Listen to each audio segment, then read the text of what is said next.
3, 2, 1. Fala, seus fariseu Carola, como é que vai essa fé aí, meu irmão? Tudo certo? Eu sou o João Arruda. Eu sou o João Marcon. E esse é o MJCast, mais um episódio mais pra um da glória do maratona. Senhor. O último episódio especial da Apollo, então aproveita. Se você ainda não assistiu aos outros episódios, já vai no nosso canal aqui, assiste que tem muito conteúdo massa, com todos os participantes. Esse Foi ano deu top. bom, né, Gil? Nossa, vem todo Conseguimos mundo. conversar com todo mundo da Apollo. No outro ano, Na outra Apollo foi o... falamos com um amigo do cara Vitor que tá aqui Fontana, hoje, Vitor verdade. Fontana. Falamos com ele, gente boa pra Foi caramba. muito bom, foi só o Vitor da Apollo. Faltou o Gutierrez, O né? Gutierrez, a gente ia gravar o Gutierrez Siqueira, não Mas o deu um problema no do voo. mal não deixou ele chegar O mal em atingiu o voo dele e não deu bom. E não deu. Mas se Deus quiser vai estar, e o nosso convidado de hoje é especialíssimo. Nossa, demais. Vocês já sabem quem é porque tá aqui no nome, mas antes eu quero agradecer nosso patrocinador master, gente boa, que vem aí ao longo do ano inteiro, desde 2022, desde o começo do podcast, né? 21, patrocinando a gente com uma alimentação salgada. Então, se você vai ter aí sua célula ao longo desse ano, seu PG, GC, o que for, encontro na igreja, não tem lugar melhor para você pedir seu salgado, se estiver em Londrina ou região, do que o Gente Boa. O contato dele está aqui na descrição. Pede lá que você não vai se arrepender. Todos os nossos patrocinadores, Sign Logos, Logos Decor, Logos uma Decor. xícara de poesia, Jô Doces e toda a galera. Se você quer ser um patrocinador da Tô MJCast, precisando dela aqui, né? tá precisando, né, Gil? Você Aí. tá querendo um docinho, O mas Fiuza fica assim... pensando na diabetes do João, ela não tá fornecendo mais. É a saga do Fiuza. Cetogênica. E se você quer apoiar o MJCast, chama a gente aí que tem os contatos e você vai abençoar nossas vidas. Isso aí. E quem tá aqui com a gente hoje, Gil? Então, eu não sei, dizem que é Carlos, Cacau Marques, não sei, mas vamos Cacau, né? Cacau Marques, uma palma de salmas pra ele. Cacau Marques, grande Carlos, Pastor Carlos, tinha que ter Carlão. metido essa, né? Só pra dar uma... Cacau, seja bem-vindo, mano. É um Uma prazer, honra. uma honra ter você aqui com a gente. Obrigado aí pelo convite, Show de por me bola. receber aqui. E você que tem que dar aula pra o nós de pai. podcast, né? Eu tava no in-off contando pra gente que é a história do podcast. Mano, seja bem-vindo. Conta aí pra galera quem é Cacau um pouquinho, só depois a gente se aprofunda na sua história. Valeu, eu sou o Cacau Marques, sou casado com a Natália, coisa mais importante sobre a minha vida. O cara sabe o que faz. Né? Sou pastor da Igreja Batista Vida Nova, na cidade de Nova Odessa, interior de São Paulo. E sou eu aqui. Sou professor de história, sou professor do Seminário Batista de Campinas.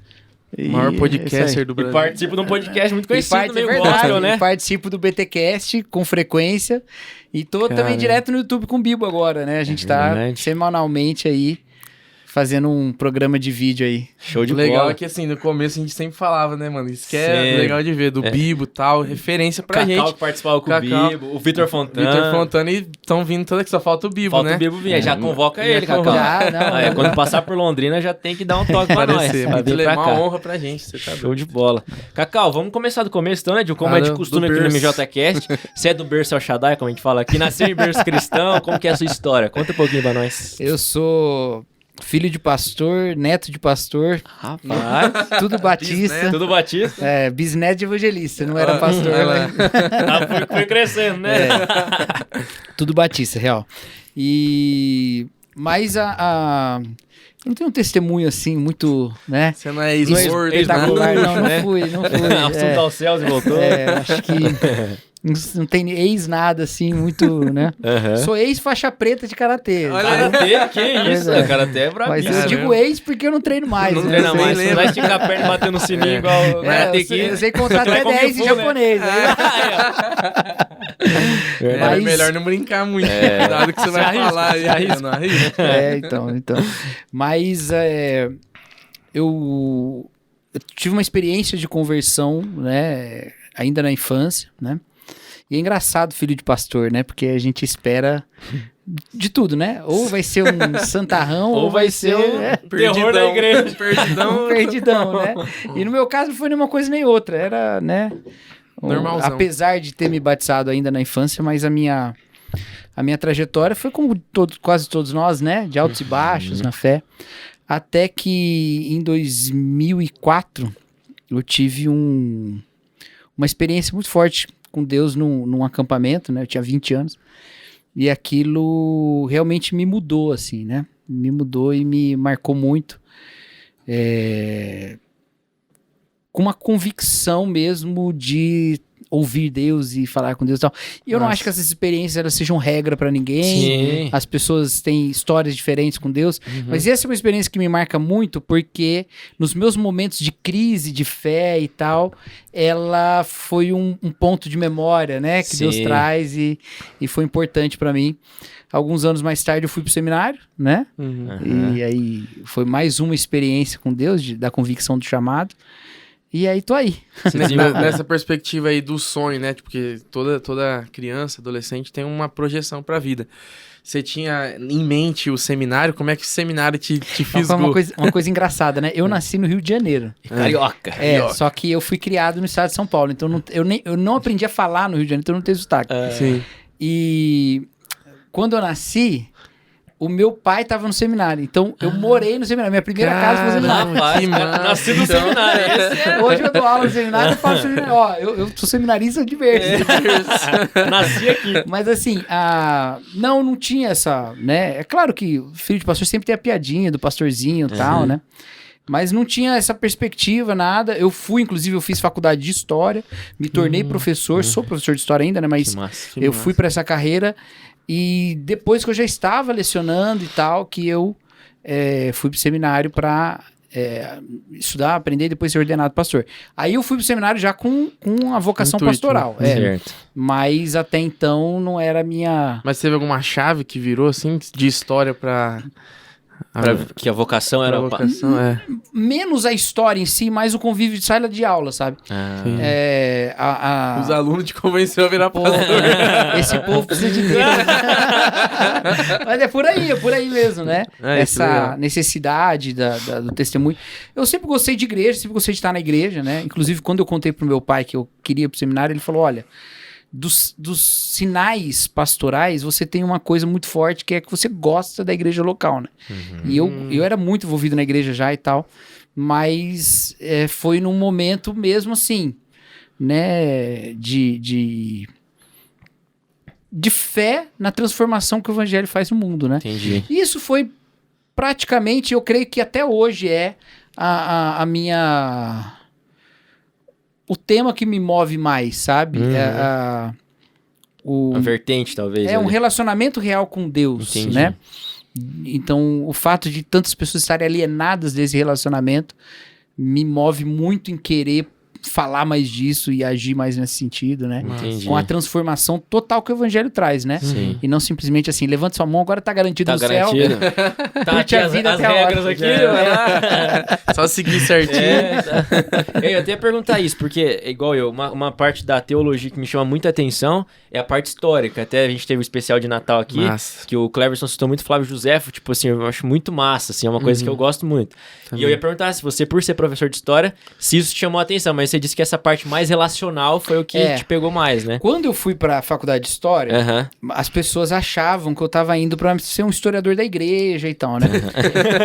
e na verdade, História foi o curso que eu escolhi porque olha que coisa interessante, era a matéria que eu mais gostava. Entendi. Porque na verdade o que eu queria era ser professor. Então, Entendi. eu vou ser professor do quê? Eu vou ser de História, porque Que eu gosto história. mais, né? Entendi. E eu fico muito feliz de ter feito História, eu gosto muito, a faculdade de História foi muito, muito boa pra mim, me ajuda muito, assim, em tudo.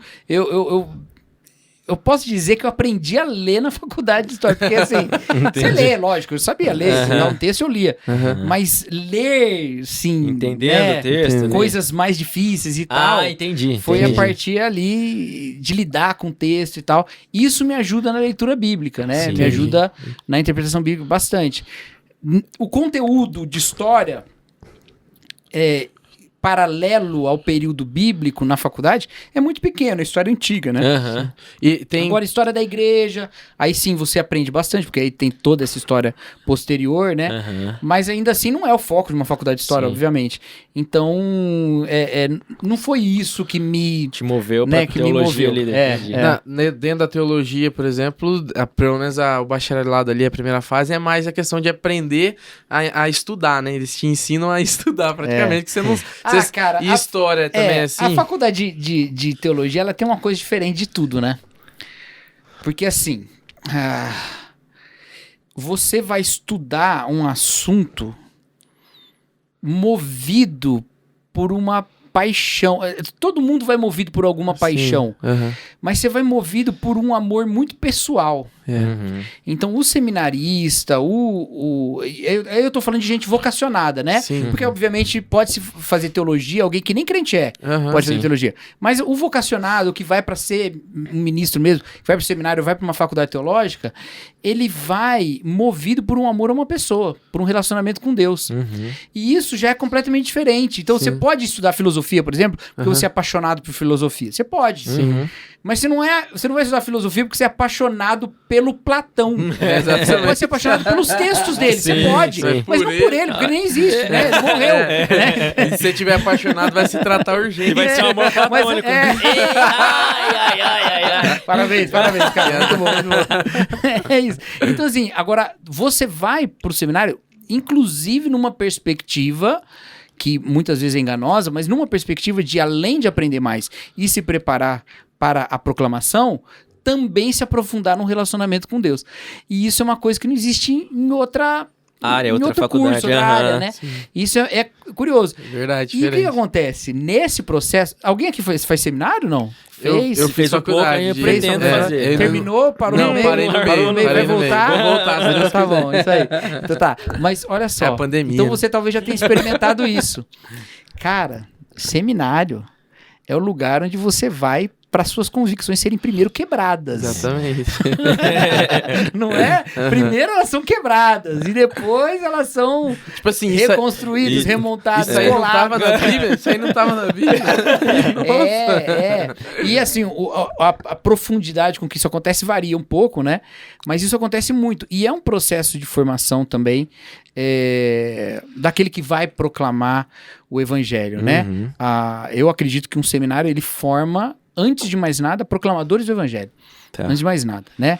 Ele te treina para isso. Sim. Você é treinado para proclamar, para ler a escritura, para proclamar o evangelho. Você é treinado para isso. Legal. O pastor, ele é formado na igreja. Entendeu? Seminário não forma pastor. Certo. Ele forma teólogo, ele forma pregadores, proclamadores, evangelistas. Ainda que o evangelista também é formado na igreja de certa forma, mas tem razão. Estudiosos, Estudiosos até, eruditos. Sim.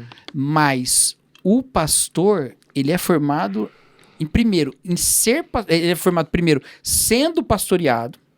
Então, em primeiro lugar, ele é pastoreado e ele vai se formando como pastor e depois pastoreando. Então, esse processo. Para saber realmente o que tem que fazer. Por isso que eu não tenho problema com seminário EAD. Não tem problema. Às vezes a pessoa fala, não, porque o convívio do seminário é importante. Tem seus pontos positivos, tem seus pontos negativos, isso aí tudo bem. Sim. Porque o pastor mesmo vai ser formado na comunidade, na igreja, entendeu? Eu falto 6 meses, eu vou fazer no EAD. 6 meses, resolveu sua vida, o problema tá... Eu, particularmente, eu sou bem entusiasta do seminário EAD por um motivo. Eu sei que tem muitas regiões do Brasil que tem carência de seminários. E nem toda igreja consegue enviar uma pessoa para outro lugar. E às vezes envia, e aí quando a pessoa entra no estágio, ela já começa um trabalho lá e acaba ficando por lá, porque não tem como voltar mais. Tem uma missão para ela cumprir lá. Então, tem igrejas em lugares mais remotos que tem muita dificuldade com isso. E o EAD ajuda demais isso. Coisa, né? Então, eu sou entusiasta do EAD. E assim, a complexidade do EAD, pelo menos no curso que eu fazia, quem fazia no EAD comentava com a gente que é mais difícil ainda do que o presencial. Tipo assim, porque tem um conteúdo muito mais bruto, muito mais texto. E então, você tem que produzir mais trabalhos para garantir a sua presença, a sua coisa. É até mais difícil. Às vezes, dependendo do curso, é até melhor ainda. Mas aí, tipo assim, você ser muito regrado, né? Mas aí não é um problema do curso de teologia ou seminário, é a questão do EAD, que você tem que saber lidar com isso. Isso. Não dá pra ser médico no EAD, hein, gente? Cuidado, né? Alguma hora você tem que pôr a mão na massa. Mas é isso. E assim, eu acredito que a gente passou por uma transformação vocacional nas igrejas, né? Então, até porque a maneira dos evangélicos estarem no Brasil também mudou nos últimos anos. Então, isso traz mudanças também em quem vai para o seminário, em quem é chamado. Antigamente você via muito nas igrejas, eu quero ser missionário, a igreja apoiava, não vou mandar ele lá para os confins da terra e tal e tal. Hoje, me parece mais difícil, eu não tenho dados, né? Mas me parece mais difícil, me parece que há uma reticência maior sobre isso, né? Mas são transformações de perfil, né? De como fazer a obra, tem outras maneiras de se fazer missão e outras maneiras que têm sido né? levadas. Né? Não, e mesmo assim, hoje tem como é que eu posso falar? Instituições, né? Que capacitam profissionais que já vão trabalhar em outros lugares. Entendeu? Entendi. Então, por exemplo, você é transferido, você consegue um emprego em Portugal. Aí você vai trabalhar em Portugal. Aí, você não é missionário lá, mas você é um crente. Entendi. Aí você fala, puxa, mas eu podia, né, já começar a evangelizar lá. Aí você vai atrás de algumas instituições que existem, que te dão treinamento, material, capacitação, para que você lá seja um missionário e você vai ser sustentado pelo seu próprio trabalho. Entendeu? Entendi. Que é muito parecido com o que o apóstolo Paulo fazia, né? Um fazedor de tendas, né? Então, isso é uma coisa muito legal. Eu acho que em Londrina talvez não sei se tem muito acesso a isso. Eu nunca ouvi falar. Você sabe alguma agência? Conheço inclusive o nome é por causa de Paulo, né? A Tent, né? Chama Tent, só Tent. Entendi. Que é tenda em inglês, né? Ela é uma missão internacional. Eu não me lembro o país de origem dela. Entendi. E todo o território brasileiro consegue acesso a ela? Ou Ai, cara, agora você já tá... Eu te peguei, né? Vai que fala aí. Cara, eu tô citando isso aqui, eu sei porque eu conheço. Eu me preparei pra falar sobre isso. Porque um amigo meu tava em contato com eles, fez algum trabalho de comunicação com eles pra ajudá-los a divulgar, né? Certo. Pelo visto, devia ter feito melhor, porque vocês não estão sabendo. Daquela cornetada, cara. Não, mas é brincadeira. Cara, foi bem, parabéns. A divulgação tá excelente. Contrato, conheço os caras bons de você. Tá vendo no interior do Paraná, não precisa nem chegar. Que cidade grande, Londrina. Ele é como que fala? É o contraponto do MJCast. Corneta o MJCast. Londrina. Ele é o hater do... Ele é o Bundsman do MJCast. Porque o auto-bullying impede o bullying externo. Entendeu? Então não tem mais o que falar mal. Eu falei mal tudo que esses caras aí que ficam só dormindo aí. Só fala balela. É verdade, não, vou soltar pra ele que você falou nenhuma folha cai da árvore. Fala isso não, velho. Vergonha histórica. Bíblico, né? Ontem eu citei como fosse texto bíblico. Nenhuma folha cai da árvore e tal, sem a permissão de Deus. Aí o pastor, não, você não tá na Bíblia. Tá no Corão, tá na Bíblia, não, tá no Corão. Falei, glória a Deus, tá no Corão. Os caras perdidão. Não, é show de bola, mano. Ô, Cacau, e a gente tá aí na pós, né, pra quem tá assistindo, pós Apolo 23, que é uma conferência de apologética e tal, e você citou que fez história, né, que é um... Eu queria que da sua visão, né? Porque a galera, talvez no senso comum aí, fala que a universidade, principalmente humanas e história... É uma máquina de ateísta. É uma máquina de moer crente e tal. Como que foi pra você, a sua experiência sendo... tipo, terceira geração ou quarta geração que você falou, né? De pastor, terceira. Terceira geração. Mas você não era pastor, né? Quando eu fui pra faculdade só. Então, mas sendo, tipo, família pastor, a família crente e tal. Você chegou a ficar doidão por tabela? Por causa... tá. Olha, não, nunca, mas eu posso dizer... não tem uma folha queimada que não... Não, mas eu posso dizer que o cheiro eu só descobri lá. Isso é verdade. Isso é verdade. Alô, Proerd. Realmente. Não, essa parte do estereótipo é verdadeira. A parte da maconha é verdadeira mesmo. Tem. Não digo que tem em todo lugar, mas tem, né? Sim. Mas assim, pra eu falar isso, eu já tenho que fazer um disclaimer antes. Tá. A minha época, eu entrei na faculdade, né? Eu prestei o vestibular e entrei em 2002. 2002 foi o meu primeiro ano. Eu prestei o vestibular 2001, 2002, né? Sim. 2002 foi o meu primeiro ano. Então... Você tá entregando a idade aí devagarzinho. Ele vai entregando. Sim. Não tem problema com isso. E aí, de lá pra cá mudou. Tá? Tem diferenças. Certo. Por um monte de questões, menos a ver com a universidade em si e mais a ver com a sociedade brasileira. Entendi. Tá bom? E com os evangélicos da sociedade. Então, eu sei que quem tá na faculdade hoje tá num lugar diferente de onde eu estive. Entendi. Mudou segunda coisa, inclusive uma coisa interessante, na minha igreja tem uma moça que acabou de se formar no mesmo curso que eu fiz, na mesma universidade. Então, conversando com ela, eu já percebi que tem algumas coisas que mudaram, outras permanecem igual, mas muitas coisas diferentes. Tá lá ainda, essa não muda. Essa não muda há muito tempo. Fornecedor ao mesmo e tudo mais. Aí eu já não sei.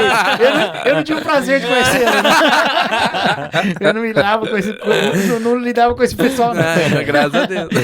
Isso é uma coisa. Outra coisa, muda também de universidade para universidade, de faculdade para faculdade. Não só em termos se ela é federal, estadual, particular, não só isso. Também muda do campus para campus. Também é diferente, tá? Entendi.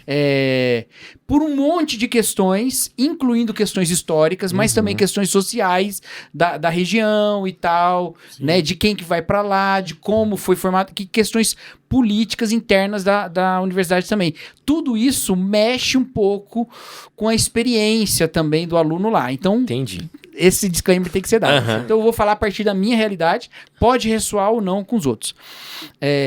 Eu entrei numa universidade estadual, né, Universidade Estadual de Campinas, Unicamp, que tem uma história de ser um lugar que foi refúgio de intelectuais no período da ditadura militar. Certo. Então, quando a ditadura militar estava acontecendo, muitos intelectuais saíram do Brasil e o fundador da Unicamp, que é o Zeferino Vaz, trouxe de volta vários desses intelectuais que tinham sua vida ameaçada pela perseguição do regime para lecionar lá. E isso é uma coisa um pouco tendente. A gente tem essa mania de falar, né? Ah, porque a universidade no Brasil é tudo de esquerda e tal. Calma. É que tem uma questão importante. As universidades, elas serviram como refúgios de intelectuais no regime. Entendi. Então, o que aconteceu? Quando o regime acabou, o pêndulo estava bem para a esquerda. Mas isso é uma coisa que acontece em países e esse movimento acontece. E hoje já há, né, intelectuais mais ao centro e à direita trabalhando em universidades também. Essas coisas acontecem. Na minha época já tinha, né? Mas hoje tem mais. Então, isso é um movimento natural, né, de se entender. Acontecimento histórico que É causou importante entender que nenhum lugar onde você estiver nunca é neutro, né? Sim. E que esses movimentos acontecem, tá? Eu entrei naquela universidade que o programa de história era um programa muito forte, né? Sempre estava entre os melhores do Brasil e tal, onde a reflexão mais marxista, assim, né? Já que eu sei que esse tema sempre aparece, ela não era a mais, sabe, a única ali presente, entendeu? Já havia muito de filosofia pós-estruturalista, né? Que a gente gosta, às vezes, de usar tudo no nome do pós-modernismo, né? Pós-modernidade. Já tinha bastante disso e tal. Então, o que acontece? O pós-modernismo, que o pessoal olha como, nossa, né? Meu Deus, que fantasma. Ele tem uma vantagem. O Alistair McGrath, que é um teólogo e apologeta muito, muito interessante, professor em Oxford, é um cara muito bom, ele tem uma frase que ele escreveu no livro dele, Apologética Pura e Simples, que ele fala assim: a pós-modernidade, ela cria tantos desafios quanto oportunidades, como qualquer outro período, entendeu? Então, a pós-modernidade tinha uma vantagem. Por não ser tão impositiva, qualquer bandeira podia ser levantada na universidade. Entendi. Então, o fato de eu ser cristão nunca foi para os meus amigos uma coisa assim, meu Deus, você é um anti-intelectual. Certo. Entendi. Porque a pós-modernidade promovia uma certa desconfiança de si mesmo. Entendi. Nem eles estavam tão confiantes nas suas certezas assim, entendeu? Entendi. Legal, você tem suas convicções, eu tenho as minhas, show de bola, eu não sou obrigado a seguir as suas, e você não é obrigado a seguir as minhas. Então, eu tive um momento tranquilo sobre isso, eu não tive problema, com professores também não tive, né? Até porque o professor não tá nem aí. Tá preocupado. Sabe nem quem vai, quem não vai. Na boa, aquele professor do Deus Não Está Morto, ele não existe no Brasil, né? Lá, talvez exista nos Estados Unidos, que eu nunca fui na universidade lá. Mas o cara não tá lá pra te fazer um ateu, ele tá Pra lá... te convencer, né? E até porque ateísmo não tem evangelismo, né? Tem uma apologetas, mas evangelismo não. Então, isso... Cara, eu pegando tive panfleto na faculdade. Mas eu tive uma crise de fé na faculdade. E não foi por causa disso. Foi por causa da minha visão de fé e dos conflitos que eu tive lá com coisas que eu fui aprendendo e descobrindo, né? E, de fato, a gente tem uma mania muito ruim na igreja de criar o jovem dentro de uma redoma. E ele confunde a redoma com a fé. Entendeu? Sim, verdade. Então você fala assim, Cara, olha, isso tá foi- vendo todo esse jardim aqui, tudo isso é a fé. Vamos botar uma redoma em volta. E quando a redoma quebra, ele acha que o jardim morreu. Você perdeu a fé e tudo. Mas ele não Cara, perdeu a fé, ele só quebrou uma coisa que foi criada pra tentar protegê-lo e que de algo que às vezes nem precisava proteger. Sim. E essa minha redoma quebrou e eu achei que tinha perdido a fé. Entendi. Mas aí eu percebi que não. Glória Né? a Deus. E isso é uma coisa importante, assim. Eu lido frequentemente com questões de crise de fé, por causa de experiências pessoais minhas e de poder ajudar outras pessoas. E a crise de fé, ela é um conflito, um choque entre quem Deus é e quem você pensava que ele era. Certo. Entendeu? A imagem que você projetava de Deus. Exatamente. Entendi. Então, ela é arriscada? Ela é. Ela é um período crítico. Por quê? Porque ao perder o ídolo que você tinha, que não era Deus mesmo, você pode se ver sem Deus nenhum. Certo. Entendeu? Sim. Mas, em geral, ela é uma oportunidade para purificar a sua visão de Deus. E foi exatamente isso que aconteceu comigo.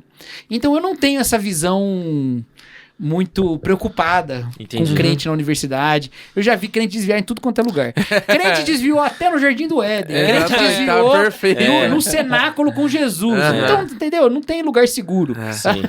Sim. A que- Nem a própria redoma que você falou da fé que é criada não é seguro. Exatamente. Uma hora ou outra. Não, aí a gente tem um problema muito sério que é o seguinte. Você manda o jovem pra faculdade, né? Pra universidade.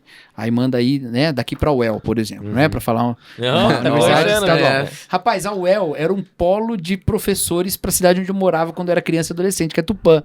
Professores universitários iam pra lá, dar aula e tal. Então o UEL sempre foi um negócio assim, olha, de lá sai... Acho que é o UEL que é Você fornecedor. Você conhece bastante professores de lá? Você Não, conhece? não conheço nenhum. Ah. Mas quando eu era pré-adolescente, meu pai fazia direito em Tupã e muitos professores dele eram da UEL. Então a UEL Entendi. sempre ficou na minha cabeça como um lugar onde, né? Porque eu tive um professor do ensino médio que era de Tupã, o Brícoli, de matemática. E vinha direto. Vinha da aula. direto, que de legal. Tupã. Então, a gente manda lá o jovem lá pra UEL. Aí ele vai lá e tal. Aí, como é que, né? Aí ele vai fazer um curso de humanas, né? Nossa. Eu vou tirar a história pra poupar meu lado. Falar que ele foi fazer, sei lá, tem Filosofia, sei lá. É, filosofia. Na UEL deve ter, né? Filosofia, tem uma questão peculiar com filosofia, daqui a pouco eu falo. Tá, beleza. Mas vamos lá, o cara foi pra filosofia. Aí o que a igreja faz?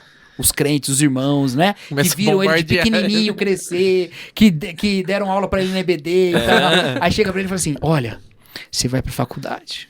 Aí alguns vão falar assim, cuidado. Vamos lá, 20% vai falar, cuidado. Cuidado, porque é um risco. A letra Porque mata. lá... Aí é quem vai fazer teologia. Essa é Também, né? Aí, cuidado e tal, tal. Outros vão falar assim, que bênção. Nós precisamos de intelectuais cristãos para defender a fé. Outros vão falar assim, que bom que você vai para a faculdade para você ser uma luz lá naquele meio. Sabe o que ninguém quase fala? Que bom que você vai aprender alguma coisa. Entendeu? Que bom que Porque- você encontrou o que fazer. Que bom que você escolheu uma carreira. É. Que bom que você entrou num curso onde você vai se desenvolver. Sim. Porque absolutamente todos os cursos universitários desenvolvem as pessoas. Exato. Todos eles. Uns mais, outros menos. Mas todos eles, entendeu? A gente não celebra isso. Por quê? Porque a gente tem medo de que um conhecimento que a gente considera que a gente tem mais que todo mundo vai ser perdido por um outro que a gente considera que é inferior. Sim.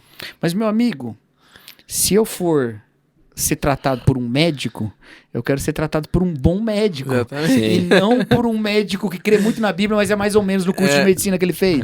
Entendeu? Se eu vou, né, contratar um engenheiro, eu quero um bom engenheiro, não um engenheiro que mais ou menos... Que ora muito, mas não sabe Ora muito, mas não desenhar. mas bombou em cálculo, né? forma de massa, Ela faz a casa na areia. Essa é a única coisa que ele não vai fazer, que você aprendeu, né? É verdade. Então, olha só, a gente não celebra que ele vai aprender lá. E como se a universidade fosse só um lugar de ameaça, e não um lugar de desenvolvimento, de crescimento, de aprendizado. Então ele vai lá ou para ser um missionário, ou para ser um apologeta, ou para Pra ser a luz, ser né? alguém que vai aprender como eles falam, para então, não, agora eu vou, né? Entendi. Eu lembro quando eu entrei em história, teve uma pessoa que falou assim para mim, ainda bem que você tá entrando em história, porque agora realmente você vai falar história verdadeira. Né? Eu nem sabia que eu tinha história mentirosa. Então, isso tudo são perspectivas que às vezes criam em nós um sentimento anti-intelectual, anti-universitário. E aí a gente vai trabalhar com apologética, a gente não consegue dialogar, entendeu?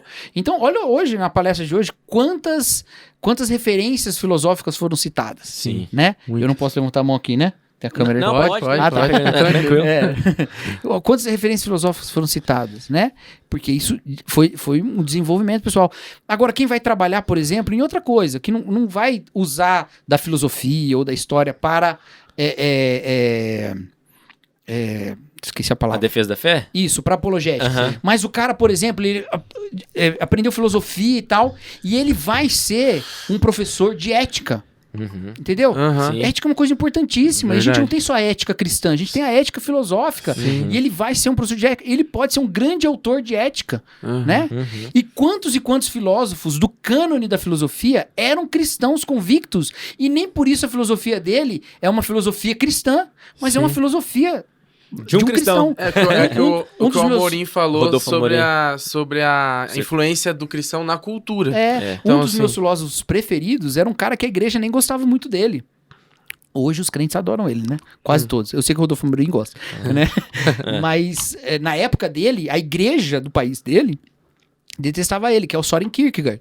O Soren Kierkegaard era um cristão que encarou a fé de um jeito impressionante, encarou a existência de um jeito impressionante, super relevante para o pensamento do século XX, junto com outros autores, né? Mas ele foi super relevante para o desenvolvimento da filosofia e de outras áreas. E ele era um cristão, entendeu? E aí? E a igreja tava brigada Tava com ele. brigada. Mas hoje ele é super Ele influente influenciou, né? na teologia. Muito da nossa teologia bebeu um pouco do Kierkegaard também, porque ele também foi teólogo. Ele citou que né? eu acho. o É, Rodolfo. ele- com certeza. A gente ama, é lindo demais. Mas então, assim, isso é uma coisa importante. Como a igreja, então, pode agir para que a filosofia, a história, o direito, a medicina, tudo, não tomem o lugar da fé? Porque não são, a carreira não é a fé. Porque se a carreira virar a fé, ele virou um ídolo. É um ídolo. Né? Exatamente. Então, como? É vivendo a fé. Entendeu? É dando comunidade. Aí a gente entra no que eu vou falar amanhã. Olha, a gente não pode só se preocupar com apologética como sendo argumentos. Argumentos são importantes. Apologética como um exercício intelectual é importante, tá bom? Mas ela é muito mais do que isso. A apologética da igreja, ela envolve muito mais do que simplesmente argumentos racionais. Então, o Alistair McGrath, de novo, né? Ele, num outro livro dele, que chama Apologética Cristã para o século XX, para o século XXI. É que ele escreveu, acho que no século XX, mas é para o século XXI. E é um livro muito legal, muito legal. Ele diz o seguinte, olha, antigamente, no início do século XX, quando você tinha os apologetas tipo C.S. Lewis, né? Gilbert Chesterton, e você tinha os ateus como Wells, o Bernard Shaw, né? Huxley. Quando você tinha esses embates se davam aonde? Se davam em academias intelectuais, em universidades. Ok? Certo. Ali esses embates aconteciam. Porque a universidade na Europa tinha uma história cristã, e nos Estados Unidos também. E, Tinha esse e espaço, agora né? tinha um ateísmo ali, né? Pairando. Mais forte, né? Vindo no bojo aí do iluminismo, a revolução científica do século XIX e tal. Então eles vinham com muita força. E aí tinham esses debates intelectuais. O cara da rua, ele não estava tão ligado nesse debate. Até existia o debate apologético cristão ateu nos jornais da Inglaterra, né? Entendi. Tinha lá artigos do Chesterton contra o Bernard Shaw e o contrário e tal. Uma guerra boa. Até de ver. existia, mas não era o dia a dia do cara. Não era muito popular, né? Então, naquela época, como a questão era muito mais intelectual, o Alistair McGrath que fala isso. A apologética era muito restrita. Então você vai lá, vai ler o C.S. Lewis, vai ler o Chesterton, você vai ler esses caras e você vai ficar, puxa, olha, isso é apologética, né? É ter essas coisas todas, esses argumentos. E isso ainda é importante hoje. Ainda é importante. Mas aí o Alistair McGrath continua e ele diz assim, hoje a apologética está na nossa interação com o mundo e ela não está mais só baseada no que faz mais sentido, desculpa, não é que faz mais sentido, é no que é mais coerente racionalmente. Certo. As pessoas que desafiam o cristianismo raramente o fazem por questão de coerência intelectual. Pode prestar atenção. Raramente alguém vai desafiar o cristianismo para você porque ele não acredita, por exemplo, no dilúvio. A questão sempre é moral ou sobre o que isso oferece para a vida. A vida. Sim. Entendeu? E aí o Alistair McGrath fala, hoje a apologética é muito mais sobre o que o cristianismo oferece para a vida.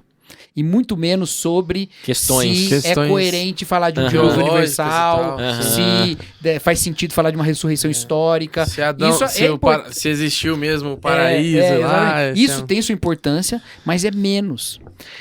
Aí, pegando essa ideia, a gente tem que lembrar que a vida cristã, o sentido que o evangelho traz para a vida, nunca traz para a vida individual.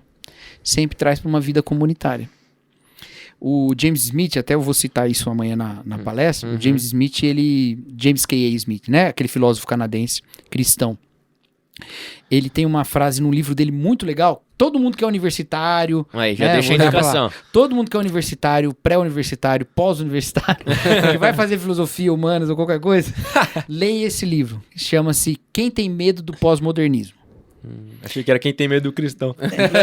É um livro maravilhoso em que ele vai pegar 3 autores pós-modernos, né? Que é o Foucault, o Lyotard e o... Esqueci quem foi o outro. Gadamer, eu acho. Ele vai pegar esses 3, é ele mesmo.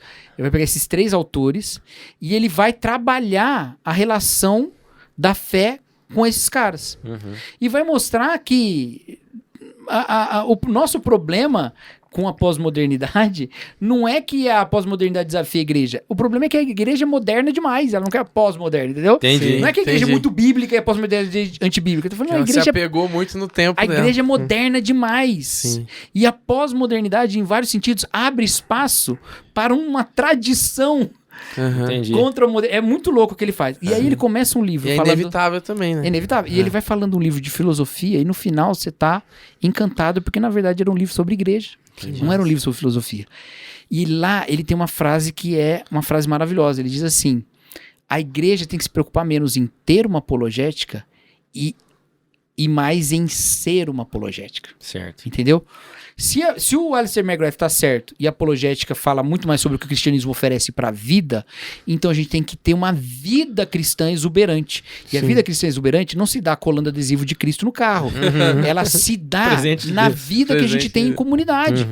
A exuberância do nosso amor, a exuberância da maneira como a gente cuida dos mais fracos, Sim. de quem não tem nada para oferecer. Isso choca o mundo. A influência do Porque reino se no o cara acreditar que pode ter uma comunidade como a que Jesus faz no mundo a partir da igreja, ele acredita facinho em Adão e Eva, em ressurreição corpórea. sim. Isso é muito fácil de acreditar. Difícil de acreditar que seres humanos juntos podem viver no amor de Cristo. Isso é difícil. Entendeu? Então, isso é algo que seguraria, que apoiaria muito jovens que estão estudando. Peraí, você tem uma família, cara. Você não tem um conjunto de ideias. Então, quando você vai e você vai aprender um monte de coisa, e isso vai mostrar que algumas coisas que você acreditava eram redomas, não era o jardim em si, aí você volta e vem pra igreja e fala, olha, eu aprendi isso, eu tô meio em dúvida e tal, e tal, e tal. Você pode não encontrar pessoas brilhantes o suficiente pra te dar uma resposta, mas você vai encontrar o amor que te segura lá. É verdade. Entendeu? E o amor começa, o Bonhoeffer fala isso, né? Que o amor começa ouvindo. Aí o problema é, o cara vai na faculdade, encontra as pessoas mais inteligentes que ele já conheceu na vida. Eu não tenho a menor dúvida que as pessoas mais inteligentes que eu conheci na vida, eu conheci na faculdade. Certo? Sim. E, até onde eu sei, nenhum crente. Aí eu vou lá, encontro com ele, tenho minhas questões, tenho minhas crises, venho pra igreja, exponho as minhas dúvidas e sou tratado como um descrente. Porque a gente acha que dúvida é descrença. Sim. Mas dúvida não é descrença. Sim. Dúvida não é descrença. Dúvida não é nem antítese da fé. A dúvida é parte de um relacionamento. Verdade. Tem um outro livro do Alistair McGrath, eu tô só disparando aqui. Vai, né? vai, Tem um outro Tá livro do Alistair absorvendo. McGrath que chama Como Lidar com a Dúvida. É um livrinho pequeno e ele é um pouco desconhecido porque ele não foi muito divulgado. Eu acho que ele é da editora Vida. Mas é um livrinho muito legal, muito legal. E ele diz, olha, a dúvida ela não está em conflito com a fé. Você ter fé e ter dúvida não significa que você tem uma fé fraca, que você está doente espiritualmente, nada disso. Aí ele dá um exemplo. Imagina que você vai numa festa, né? Vocês são casados. Eu sou. Você Ele e o Fiuza. Eu sou noivo. Você é- O restante. Tem alguém que não tá namorando aqui? Vitor, É? os dois lá. Então tá bom. Você. Vai. Produtor. aqui. Receba. Você vai lá numa festa, numa outra igreja, beleza? Aí você vai lá. Varoar. Aí você vai lá. Hã? Varoar, Vai vai varoar. varoar. Ei! Vou colocar no meu caderninho de oração. Né? Aí Olhou, você- sorriu. Aí você vai lá, aí você vê uma menina lá que, né, formosa aos olhos. Gazela do sangue. Que parece uma pessoa legal e tal. Você se aproxima dela e ela também se interessa por você e tal. Vocês trocam algumas palavras e tal. E combinam de, né, se encontrar e conversar mais e tal e tal. Beleza. Aí você combina de se encontrar com ela num outro dia. Você tem mais conhecimento ou mais dúvidas sobre ela? Mais dúvidas. Você só viu ela no momento. A dúvida faz parte desse relacionamento. Antes de conhecê-la, você sequer tinha alguma dúvida sobre ela, porque você nem sabia quem ela era. Mas ao conhecer, você tem dúvidas. Entendeu? Mas você também tem fé. Porque se você não tivesse fé, você não iria naquele dia. Mas você vai. Então você tem confiança e dúvida juntos. O problema é que a gente esquece que o evangelho fala de um relacionamento com Deus, que é uma pessoa. E a gente acha que é só uma ideia. E por isso que a gente só faz apologética em termos de ideias. Sim. Entendeu? Afirmações contra afirmações. Mas Deus é uma pessoa. E aí, na minha crise de fé, quando eu me lembrei daquela experiência, mas antes de eu me lembrar dela, eu fui tomado por uma amnésia espiritual. Antes de me nela, eu cheguei a uma conclusão que é essa que eu tava passando. Não, é uma segunda. Eu tive 2 crises de fé. Uma foi na faculdade e uma foi no seminário. A do seminário foi muito mais forte. Essa que eu tava no seminário, eu tava lá, em crise. Eu fiz uma coisa. Conta aí, Revela, não, senhor. vou contar detalhes muito engraçados, né? Eu era o líder do louvor da Juventude Batista da cidade de Campinas e das cidades em volta. Rapaz. E a gente tinha uma programação, um congresso, 2 vezes por ano, que era um congresso que vinham todas as igrejas batistas, e eu dirigia a banda. Eu dirigia o culto, cantava e tal. E eu tava no seminário. E eu tinha um ensaio, dali umas 2 horas, e eu tava desesperado. Porque eu ia fazer um ensaio cantando músicas pra um Deus que eu não tinha muita certeza se existia. Caramba, é duro. Aí eu abri a Bíblia, cara, e eu li a Bíblia, e, cara, eu não quero nunca mais ter esse sentimento. Eu lia como se as palavras não falassem nada, Nossa. sabe? Como se eu estivesse lendo, sei lá, Um livro de receita. Placar.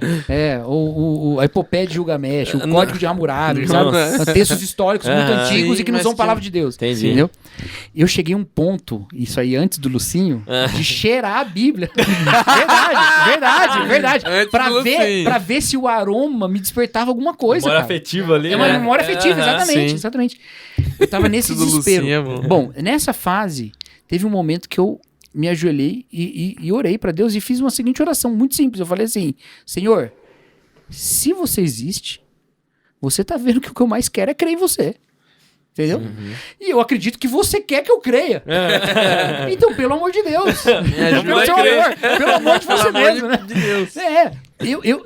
Entendeu? Eu quero crer. Você quer que eu creia.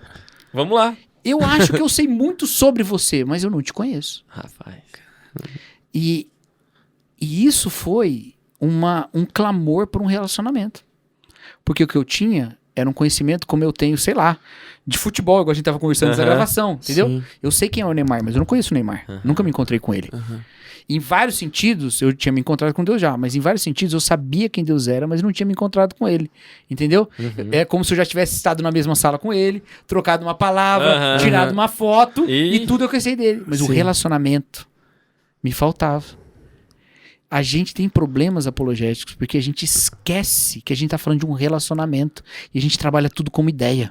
Deus não é uma ideia, Deus é uma pessoa. E ele nos chama para um relacionamento que é um relacionamento afetivo. Por isso que o seminário é diferente de outras faculdades. Sim. Porque eu vou movido por um afeto, por uma pessoa. Vontade. Entendeu? Então, isso é importante. Quando a pessoa vai para a faculdade e encontra ideias que entram em conflito com Deus, ela perde Deus porque Deus era só uma ideia para ela. Entendi. Mas se você tem uma comunidade na qual Deus é uma pessoa celebrada e amada e que está no nosso meio, ela pode falar, olha, realmente eu tinha outras ideias, você está me falando coisas novas, legal, interessante, algumas entram em conflito com ideias que eu tinha antes, mas a pessoa que eu conheço, entendeu? E aí a gente vai crescer. Não é antídoto para dúvida. Sim.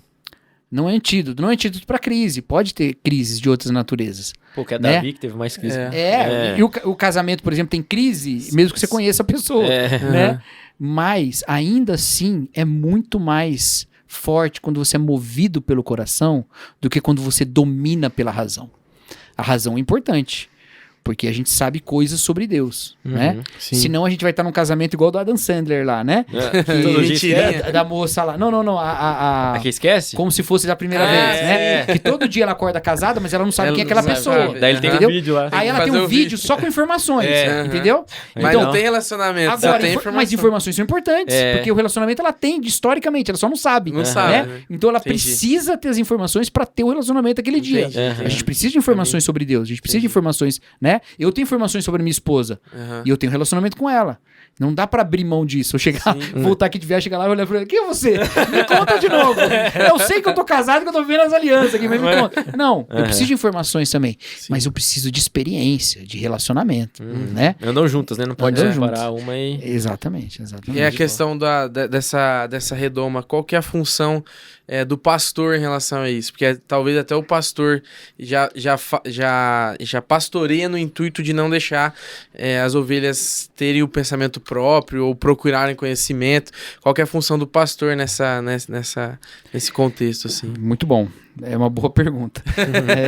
É porque eu lembro que eu fiquei... Tem uma época que eu fiquei pistola com a minha mãe, porque eu via... Ela saiu de casa, deixou as roupas em cima da cama, a camiseta e a calça dela em cima da cama, pronto. Jesus voltou, porque o que pregava dentro da igreja vai ficar as roupas em cima da cama.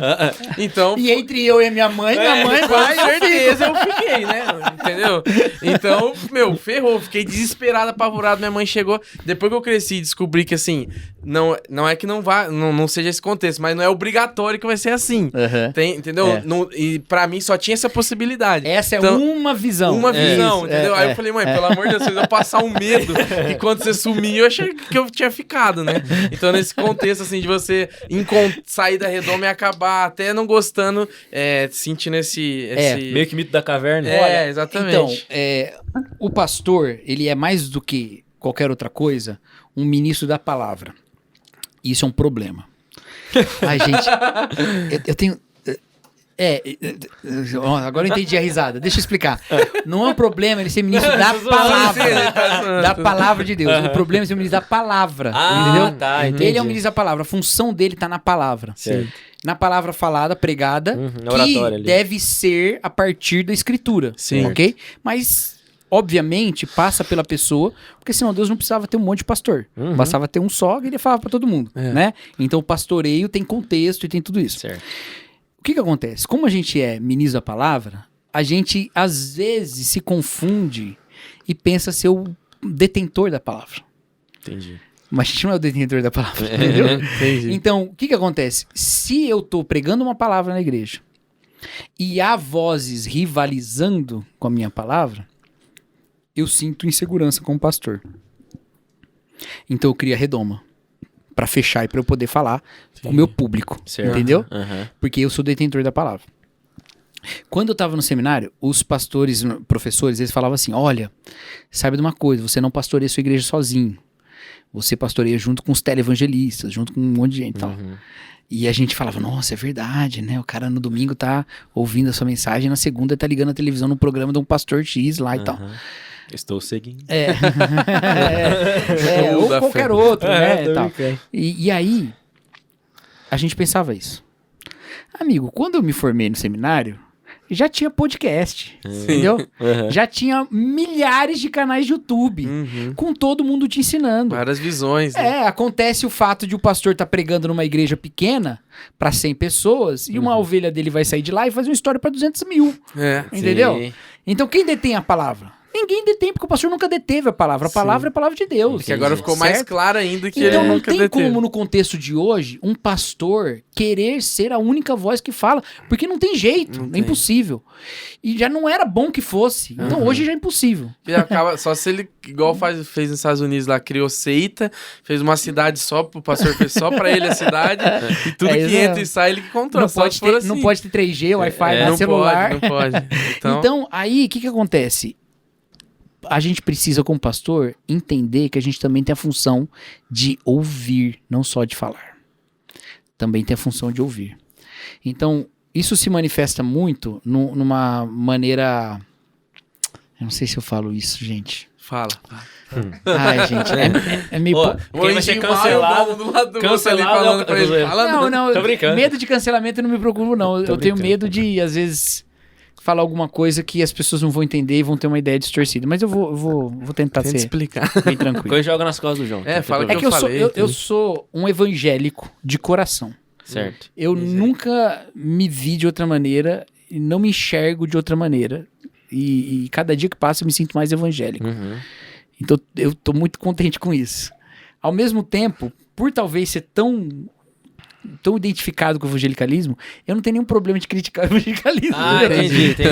É meio Jesus discutindo os fariseus ali. Tá tudo em casa. Tudo em casa. Tá tudo Tá certo. familiarizado. Mas olha só. É igual você falando do podcast no começo, antes. Fez tanto que pode falar mal, velho. Por isso que eu falo mal de nós, né? Tô aqui. Então, olha só, é que assim, o evangelicalismo é uma maneira de ser cristão. Historicamente, houve muitas maneiras de ser cristão, tá? Pelos nossos paradigmas, a gente julga a partir da escritura, certo? Então tem maneiras mais bíblicas e menos bíblicas.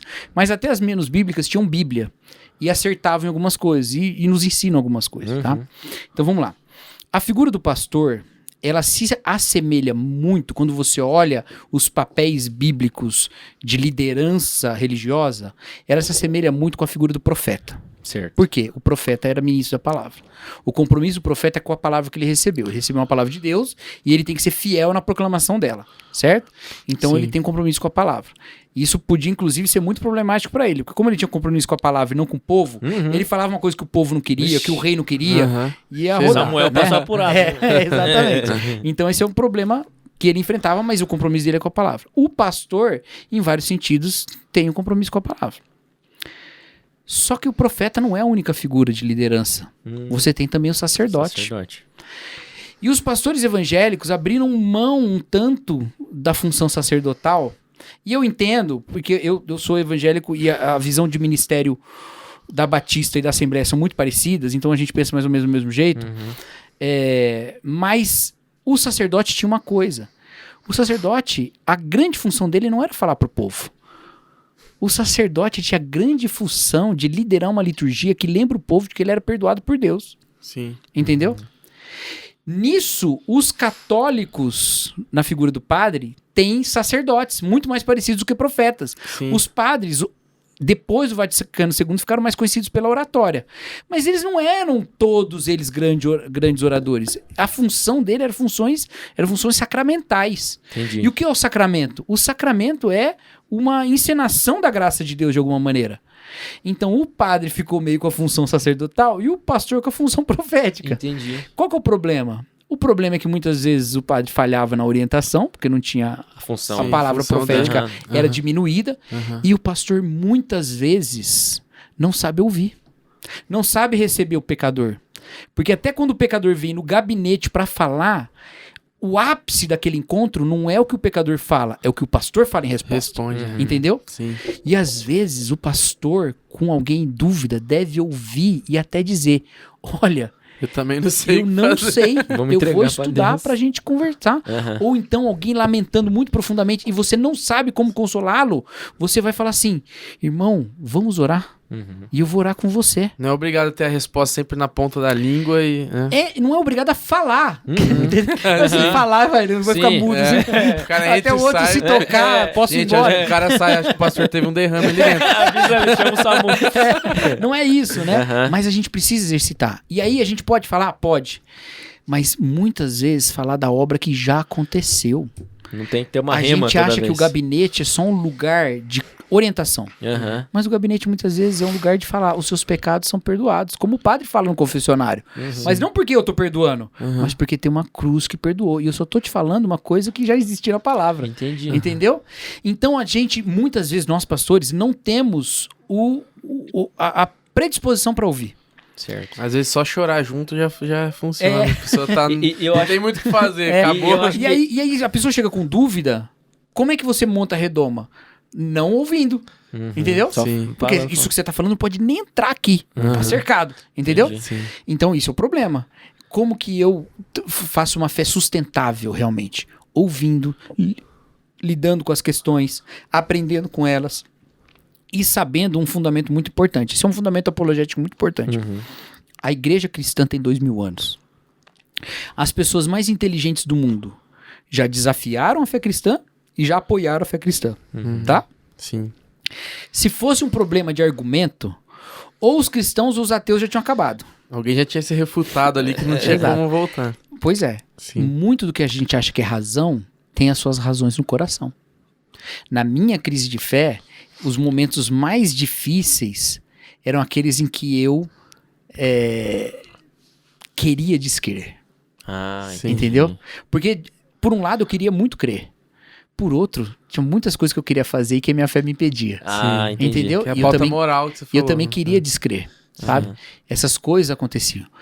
Então, isso mostra que a razão não está toda na razão. Ela está no coração também. Certo. Então, isso a gente só aprende com relacionamento.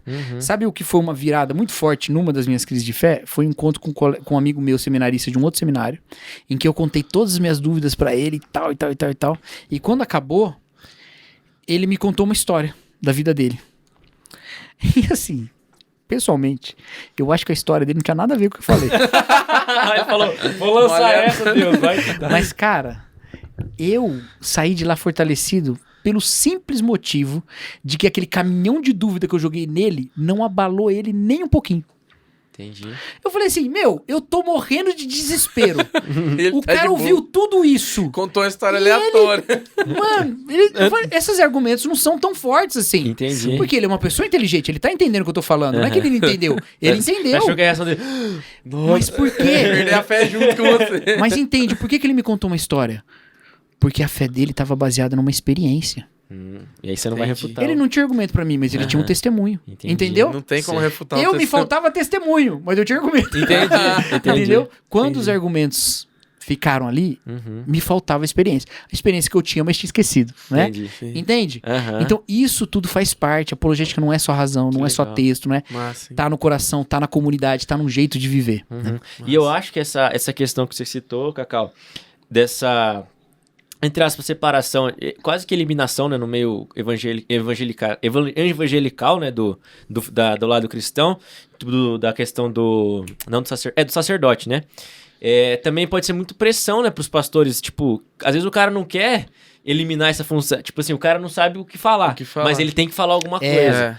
E acaba errando por isso, principalmente eu acho hoje, por exemplo, a questão do homossexualismo, o cara entrar dentro pra conversar com o pastor, acredito que sejam vários temas modernos que é bem difícil de você conseguir ter uma resposta, às vezes, na ponta da língua e tal, mas com a obrigação você acaba ofendendo, ou distanciando, fechando uma porta e tal, né? E a gente criou um sistema não intencional. Eu não sou conspiracionista. Eu não acho que mas a gente criou um sistema por causa dos medos em comum que a gente tem, e das crenças em comum, e dos preconceitos em comum, porque todo mundo tem preconceito. Sim. A gente criou um sistema que dá uma certa imagem pública.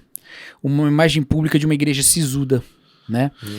E aí, ainda que você crie uma comunidade, frequentemente as pessoas da comunidade sentem que o relacionamento delas com aquela comunidade tá por um fio.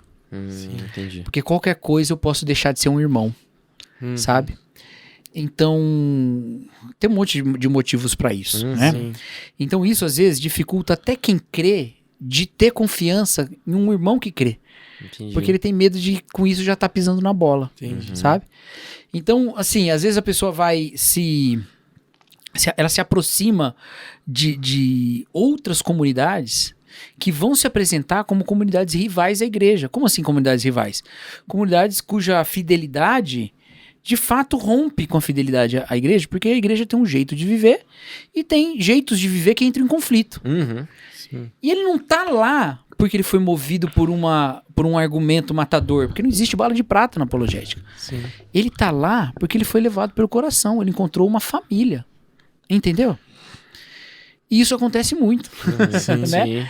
Então, se a gente não tem essa abertura em que a pessoa pode vir falar, abrir o coração, confessar pecado e tudo, se a gente não tem essa abertura, a gente tá criando sistemas em que a igreja evangélica vai ter sempre que ficar se retroalimentando, ela vai ser uma porta giratória. Entra um, sai outro, entra um, sai outro, entendeu? Ela vai ficar desse jeito. Acho que a questão lá do que você citou, Boefer, o que ele fala, o caminho de Jesus não é só o caminho para Deus, mas também é o meu caminho para o próximo, né? Então, exatamente. é importante isso, você usar Jesus como filtro, não só o que você recebe na vida, mas também porque você entrega. Então, se você tá numa entrevista pastoral, numa aconselhamento pastoral, mas Cristo é o filtro, não importa muito o que a pessoa vai dizer, importa mais é o que Cristo diz sobre aquilo, como reagir àquilo, como viver aquilo, né? Então, exatamente. É isso. E aí, que é um negócio maravilhoso. Tem uma história na Bíblia, assim, que é lindíssima, lindíssima, lindíssima. Jesus entra na casa do fariseu pra jantar com o fariseu.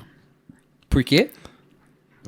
Por que Jesus entrou na casa de um fariseu? Porque ele já era amigo, né? Já era parceiro. Porque os fariseus achavam que Jesus estava mais perto deles do que os saduceus, né? Jesus, pra qualquer um que olhar pra ele, ia falar, não, isso aí é um fariseu. Ontem foi o Vailate que falou ontem. Foi, provavelmente ele era um fariseu. Exatamente. A briga dele era em casa. Exatamente. Não, e outra, dentro da fé judaica do primeiro século, os debates, eles eram comuns. Por que o evangelho, num determinado momento, fala assim, a partir daí os mestres da lei procuraram matá-lo? Aí você fala, mas já tava brigando com ele desde antes. Mas era assim.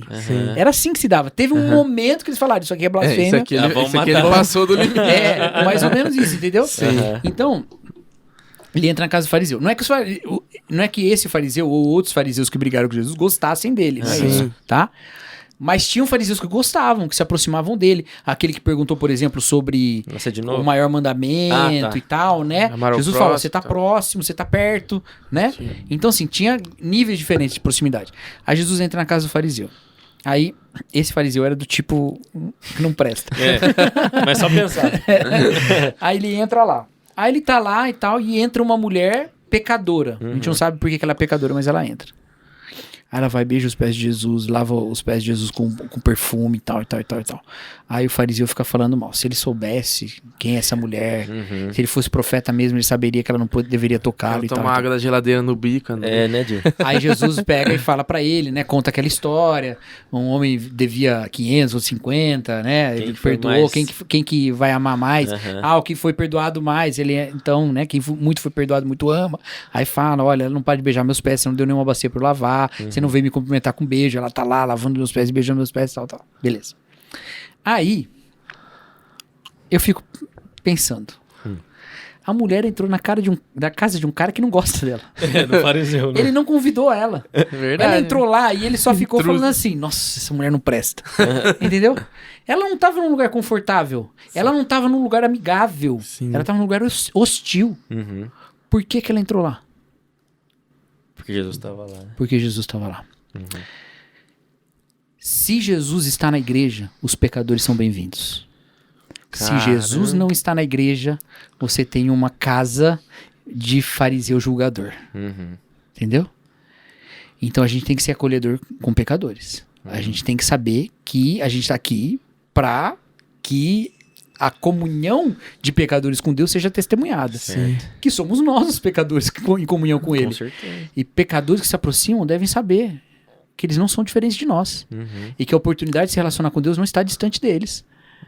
Porque nós também somos pecadores, né? Então, caramba, velho. Que isso, hein, Gil? Pesado, hein? Que pedrada. Pega essa lapada aí, galera. Bom demais. E aí a gente fica preocupado muito com conceitos, ideias e tal. Não, isso vai corromper a juventude, isso vai... Gente, assim, eu acho que isso é um pouco de descrença. Tem um texto... De novo, eu tô voltando muito ao seminário, né? Eu tô falando um pouco dos meus anos de ministério. Mas quando eu tava no seminário... É saudade, né? Saudade nada, eu praticamente não fiquei fora, né? Eu me formei, passou uns anos...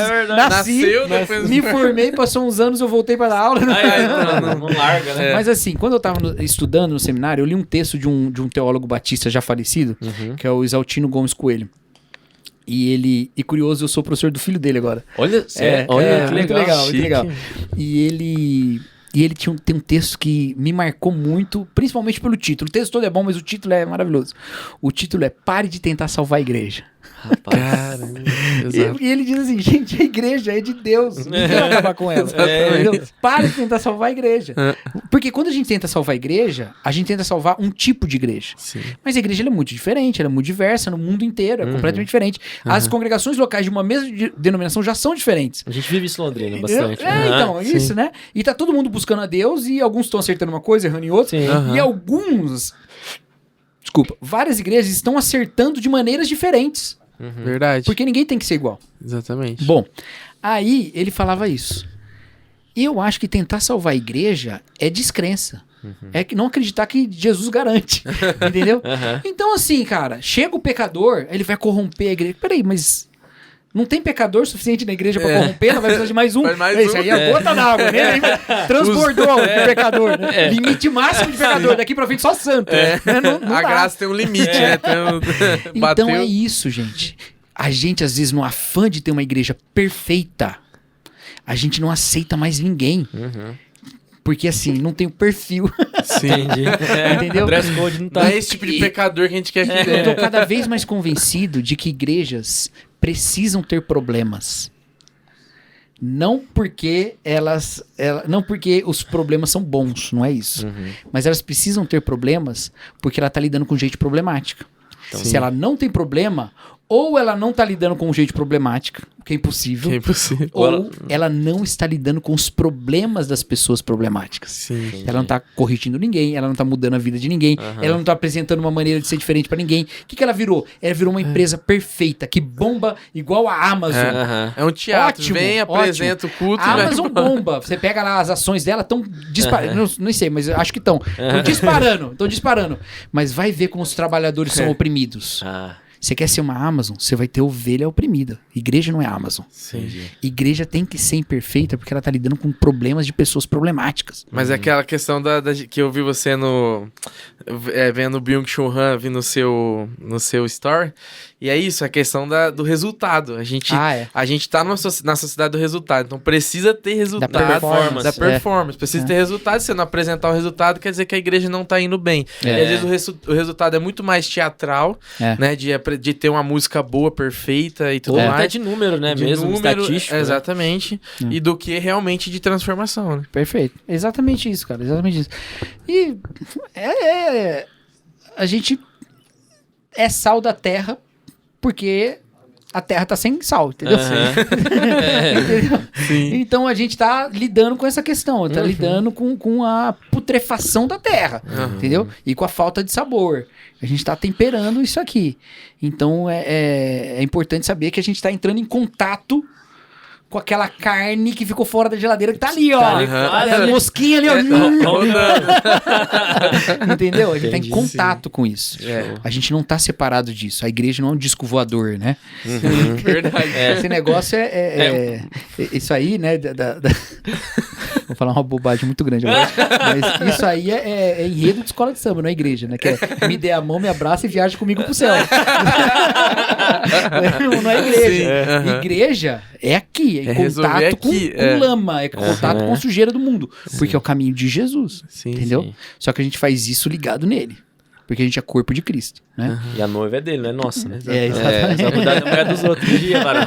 Mas a gente falou bastante sobre isso nesses dias, né? A questão do dualismo, da gente Do secularismo também, né? e da igreja acreditar que o mundo não é uma... Tipo assim, tudo que... Até a própria criação Tá é podre. amaldiçoada e tudo mais, que o meu lugar não é aqui, que... Entendeu? É claro que sim, a gente tem uma perspectiva Exato. mas desse lugar ser transformado, né? Então, igual ele falou dos mares, né? As águas e os mares, não haverá mais mal no mundo e tal. Mas a gente também tem que entender que essa criação foi uma criação de Deus, que tudo que acontece aqui foi Deus que colocou a Ela gente espera aqui. a manifestação, A gente tem né? um papel aqui dentro e não simplesmente de abandonar o barco e Escapar. e vazar, né? É exatamente isso, muito massa. É isso mesmo. nessa Você perspectiva... tá estudando bastante escatologia, né? Tô percebendo. Tá falando É muito Apolo, né? Muito podcast. Nós tá maratonando aqui, né? Todo dia até 1h da manhã aqui, né? Tá aprendendo. Não tem jeito, né, Luizão? O intuito é esse, né? Aprender. Então é isso. A questão do que você vai falar, é claro que você já falou. Pra quem tá assistindo. Pra quem tá assistindo, você já falou, e hoje você já falou muito, provavelmente você já falou algumas coisas que você pretende falar, mas essa... Nossa! Do que agora virou um metaverso, né? É Tenet, né, agora, né? Que é difícil, não sei que hora que vai sair, já tô... É o 4º dia, gente, calma. É o Nolan que tá dirigindo a vida. Enfim, a questão que você vai falar amanhã do reino invertido, que fala um pouco pra gente do que isso significa. Demogorgon, zoeiro. Eu vou... Na verdade, assim, eu vou falar em 2 momentos amanhã. Isso, verdade. Eu vou falar em 3 momentos amanhã, na verdade. Eu vou falar um momento para os líderes, né? Sim. Esse momento para os líderes vai ser um pouco mais sobre juventude na sociedade brasileira e algumas... juventude, fé e algumas propostas, né? De pensar essa questão toda a partir de uma liderança de jovens. Né? Que você pincelou aqui com a faculdade, deve ser uma dos itens que você vai passar. Mas amanhã eu vou pegar mais pesado. Vai dar uma paulada, que é fechado, né? Não, amanhã eu espero que haja bastante misericórdia, porque assim... Como diria o Felipe Cruz, a gente estaramos. Por exemplo. Tem algumas coisas assim que eu acho que a gente pode aproveitar esse tempo. Eu não sou catastrófico sobre esse tempo, sabe? Sim. Eu vejo as pessoas muito catastróficas e tal. Eu acho assim... É bem possível que a igreja evangélica no Brasil passe por um período de diminuição, mesmo depois de tantos anos de crescimento gigantesco. E talvez nem seja tão longe esse período. Mas isso não significa falha da ação de Deus através da igreja. Isso são coisas diferentes, né? Eu não sou catastrófico sobre isso. Eu acho que é até difícil saber se esse crescimento foi mesmo saudável, né? Tem isso também, verdade. Tem isso também. Isso, você tem toda a razão. Mas assim, eu não sou catastrófico porque há muitas oportunidades e há muita beleza que o Espírito está promovendo no mundo através dos filhos de Deus, né? Então, eu sou bem tranquilo com isso, assim, e outras razões também. Mas aí, de noite, tem 2 momentos que eu vou falar. Eu entendi que eram momentos diferentes. Então, eu pensei 2 palavras diferentes. Melhor, hein? Mas que elas se complementam, né? Uma... de certa forma, dá um pouco de fundamento para outra, tá? Então, quem quiser encarar como uma só, até pode. Mas é que vão ser partes diferentes da Bíblia, né? Então, você que participou da Apolo e tal, assistindo esse episódio, você entendeu, né? O negócio era programado. Então, eu quero... mês depois o cara entendeu. O que eu quero falar amanhã à noite, eu vou me concentrar no da noite, né? É a igreja como uma comunidade alternativa à sociedade vigente, né? Essa é uma tendência dentre alguns teólogos que trabalham a igreja, a ética cristã e tal, de olhar para a igreja como uma comunidade alternativa. Aí a comunidade alternativa não é do Raul Seixas, não. O João tava já achando. Viva! Não é exatamente a sociedade alternativa do Raul Seixas. É um grupo que aponta um outro jeito de viver. Certo. Entendeu? Mas que não aponta outro jeito de viver por um testemunho pessoal apenas, de uma ética ilibada, né? Pessoalmente. Você tem que ser diferente para que as pessoas olhem para você. Você. E vejam em você uma pessoa que elas nunca encontraram no mundo. Cara, na boa. Na boa. Jesus Júnior. Algumas pessoas podem olhar para mim e ver algumas coisas admiráveis. Mas tem trocentas falhas minhas que ou eu vou ter que saber esconder muito bem, ou eu vou ter que deixar algumas pessoas de lado que elas vão saber minhas falhas, entendeu? Os amigos, meu amigo. Os amigos não vai... Não é isso que brilha no mundo. Jesus diz que nós somos uma cidade no monte. Não é você que é uma cidade no monte. O que é uma cidade? Uma cidade é uma comunidade, entendeu? O que brilha é essa comunidade. Tá? Quando Paulo escreve as suas cartas, ele está falando com comunidades. É claro que tem transformações individuais, sim, mas tem um relacionamento. E é por isso que a gente é um corpo, cada um é uma parte. Se o pé disser porque eu não sou mão, não sou do corpo, não, todo mundo. Por quê? Porque eu não tenho tudo em mim. Tem um pastor que uma vez eu vi ele pregar, que ele falou uma coisa muito interessante. Ele falou assim: o fruto do Espírito só existe em comunidade, porque ninguém tem os 9 aspectos. o tempo todo. Sim. Todos nós exercitamos vez ou outra, mas ninguém tem o tempo todo. Então tem gente que tem muito amor e alegria, mas tem gente que não tem alegria nenhuma, mas tem domínio próprio. Sim. Entendeu? E junto a gente completa. E ele falou, nessa mesma mensagem, ele falou a mesma coisa sobre 1 Coríntios 13, o amor. Ele fala, esse amor completo é o amor de Jesus. Ele existe. Ele existe no mundo. Existe onde? Na igreja. Não tem uma pessoa que cumpre aquele amor completo. Certo. Aquilo tá na igreja. Entendeu? Então, isso tudo eu quero falar sobre isso. Entendi. Pensar uma apologética que tá na vida da igreja, a partir do que o James Smith fala, né? Que a igreja é uma apologética. E que tá na vida da igreja e que se manifesta na maneira como a gente vive como família, como relações, né? Certo. E não na maneira como cada indivíduo vive o Jesus Júnior, que não tem como. Jesus né?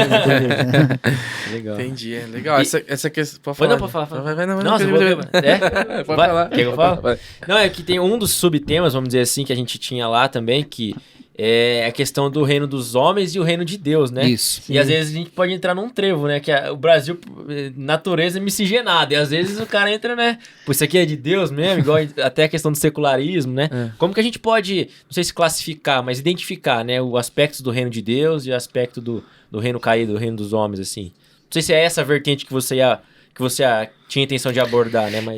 Essa teologia, a teologia dos dois reinos, ela não é exatamente a que fala de um reino perfeito de Deus e um reino caído dos homens. Certo. Ela vai falar de duas maneiras de Deus agir no mundo, né? Legal. Ele age através de aspectos mundanos, como o governo, a família, né? A natureza e tal.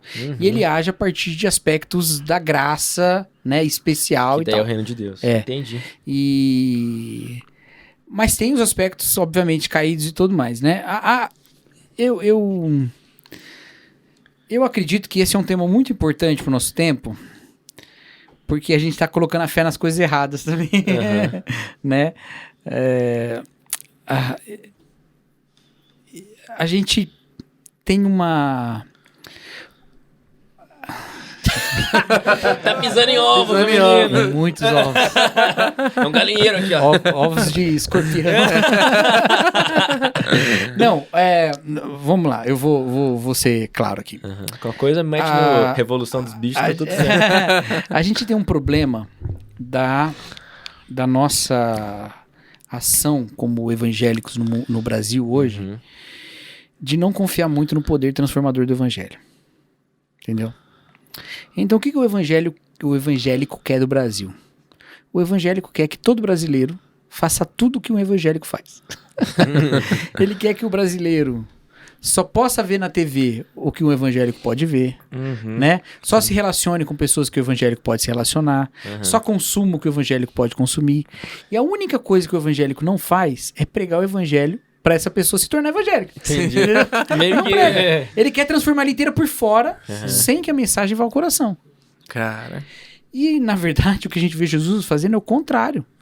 É pregando o evangelho para pessoas que ainda estão com a vida toda zoada. E é por causa desse evangelho que ele é transformado. Em Lucas tem duas histórias muito próximas uma da outra, de duas pessoas ricas, né? Tem o jovem rico e tem Zaqueu. O jovem rico chega para Jesus e fala assim, o que é de fazer para ele dar a vida eterna, né? Aí Jesus fala, você guarda os mandamentos? Mas antes disso, ele diz, o jovem diz, bom mestre. E Jesus fala, por que me chamas de bom? Bom já é pegou, Deus. né? Bom é Deus, né? Aí, cara, que chato, né? Porque Jesus não é bom, né? Já deu uma chapuletada do cara do lado de cara. Por que Jesus falou isso? É que Jesus conhecia o coração, né? O que acontece é o seguinte. Aquele homem tem toda uma visão sobre um mundo dividido entre pessoas boas e pessoas más. E eles consideram uma pessoa boa. Então, quando ele chega em Jesus e fala bom mestre, é porque ele está colocando aquela categoria dele. Jesus é bom? Claro que Jesus é bom. Mas afirmar que Jesus é bom tem que ser afirmar que Jesus é Deus, porque só Deus é bom. Sim. Entendeu? Então, se Jesus fala bom só Deus, ele teria que dizer, mas você é o filho de Deus. Não é Deus. Aí, cara, Aí entendeu? já- Mas, obviamente, ele não ia falar, porque ele não acredita nisso. Sim. Entendi. Entendeu? Então ele acredita numa possibilidade, né, de alcançar aquela de herdar a vida eterna. Jesus fala, você cumpre os mandamentos? Isso eu cumpro tudo desde pequenininho. Falta só uma coisa, vende tudo que tem e dá pros pobres. Por que Jesus fala isso? Pra testar o coração dele. Esse mandamento tá lá, os 10 mandamentos. Não, né? dá tudo. O último, né? Não cobiçarás, 11º. Né? Dá seus Não, bens dá aos os seus bens. Aí o pessoal mais rico arrancou da tábua de Moisés. Não, esse aqui você tira fora. Não, claro que não. O que Jesus está falando, tá mostrando é que todo mundo tem um limite. Sim. Ninguém consegue cumprir. Ninguém consegue chegar na justiça. Porque, obviamente, dedicar-se aos pobres é uma coisa boa. Sim. Isso estava na lei. Obviamente, cuidar dos pobres é uma necessidade. E se você tem muito, pelo menos um pouco você deveria dar. Entendeu? Sim. E aí, ele vai embora triste porque tinha muitas riquezas. Aí Jesus fala, olha, é muito difícil um rico entrar no reino dos camelo, céus. né? É como um camelo passar no buraco da agulha, que significa o quê? É impossível. Entendi. Não sei se você sabe, mas assim, no original, camelo é um camelo e agulha é uma agulha. Tem gente que o portal... É uma porta que tinha, que os camelos tinham que agachar. É aquele negócio do original, né? Acho muito engraçado, né? Que vai pra língua original pra tudo, né? Assim, Jesus chorou. Isso aqui no original significa lágrimas. Em português também, né? Mas assim, não significa lágrimas, eu tô brincando. Mas lá, Jesus tá falando que é impossível, porque eles falam assim, não, assim quem pode ser salvo? O que é impossível aos homens é possível a Deus. O jovem rico conseguiu cumprir o que Jesus pediu? Não. Corta. Vai pra casa, vai pra história de Zaqueu. Zaqueu sobe lá na árvore, né? Você sabe quem que pode ser considerado com Zaqueu nos dias de hoje? Um funcionário público corrupto. Ou até, pra pegar mais raiva, um político corrupto. Certo? Um político corrupto. Brasileiro. Um político corrupto não dá raiva no brasileiro? Médio. Era o que... era mais ou menos o sentimento que as pessoas Em tinham relação a Zaqueu. em relação a Zaqueu. Agora imagina o vestuário no político, subindo numa árvore. Nossa. Aí Jesus passa, olha pra ele. O que Jesus pede pra ele? Não pede nada. Ele só fala assim, hoje eu vou comer na sua casa. O que era uma honra, o que era uma coisa, né? Ele tava, partindo a mesa com Zaqueu. Ele vai, e assim, a gente não tem a pregação de Jesus. O que Jesus ensinou pra Zaqueu? Ninguém Não sabe. sei. Qual foi o texto bíblico que Jesus pegou lá?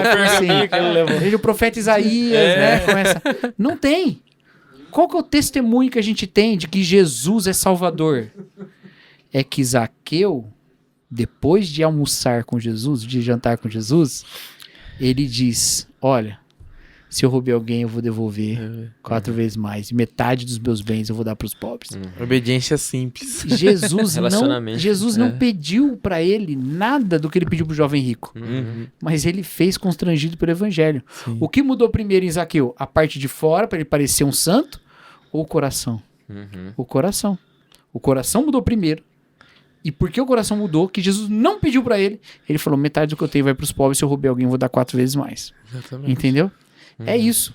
Então, é a coisa do fariseu publicano lá da parábola, certo? Um santo, e aí a gente tem que lembrar, fariseu para nós costuma significar hipócrita, mas não para as pessoas daquela época. Sim. Fariseu significava Um homem reto, um né? homem reto, nem todo mundo tinha moral de ser um fariseu. Se o cara ele era bom. É por isso até que a saudação do começo foi por causa disso, porque o Vai lá também falou isso exatamente. ontem. Não, pensa, né?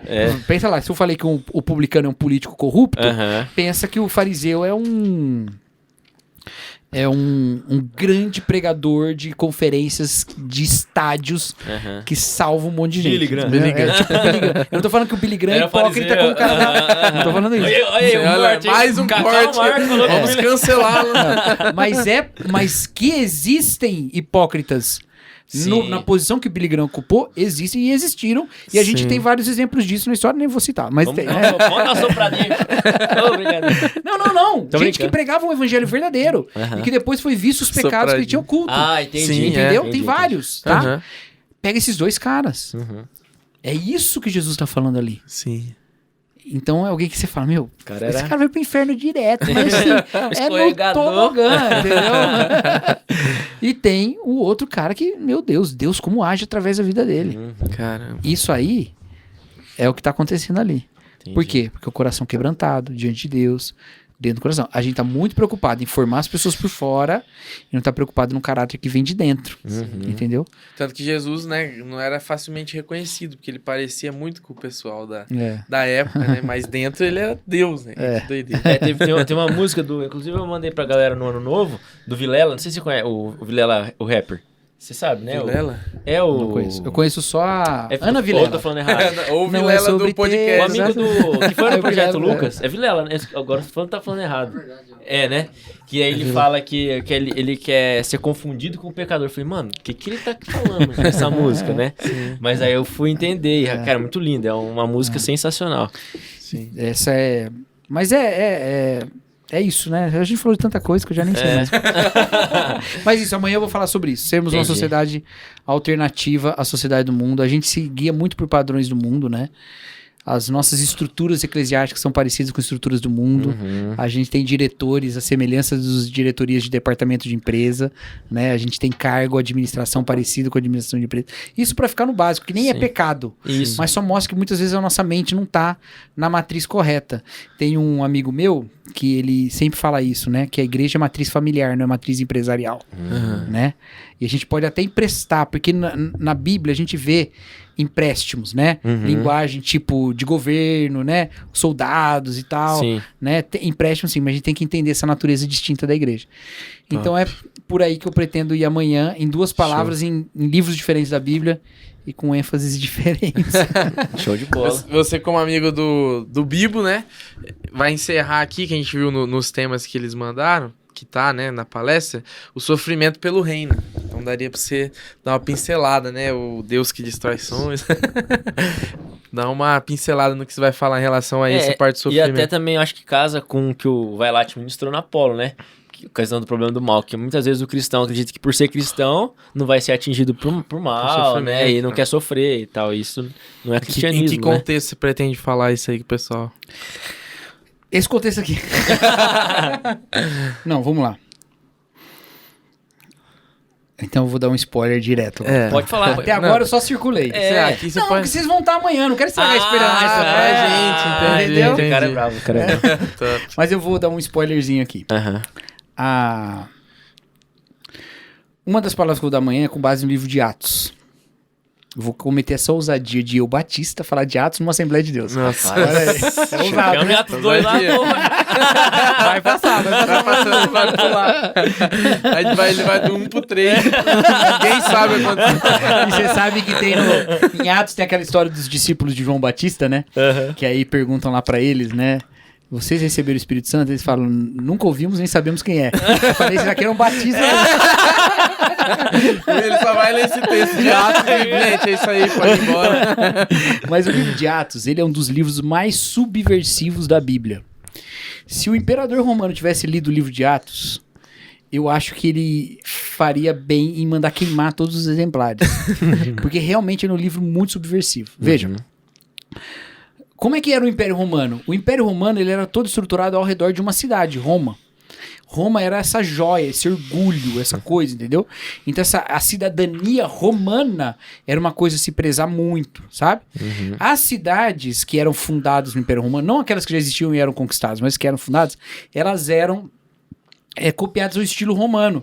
E várias delas tinham o orgulho de serem cidades livres, que respondiam direto para Roma, né? E algumas chamadas de pequenas Romas e tudo mais. Então Roma era um orgulho aquela cidade, tá?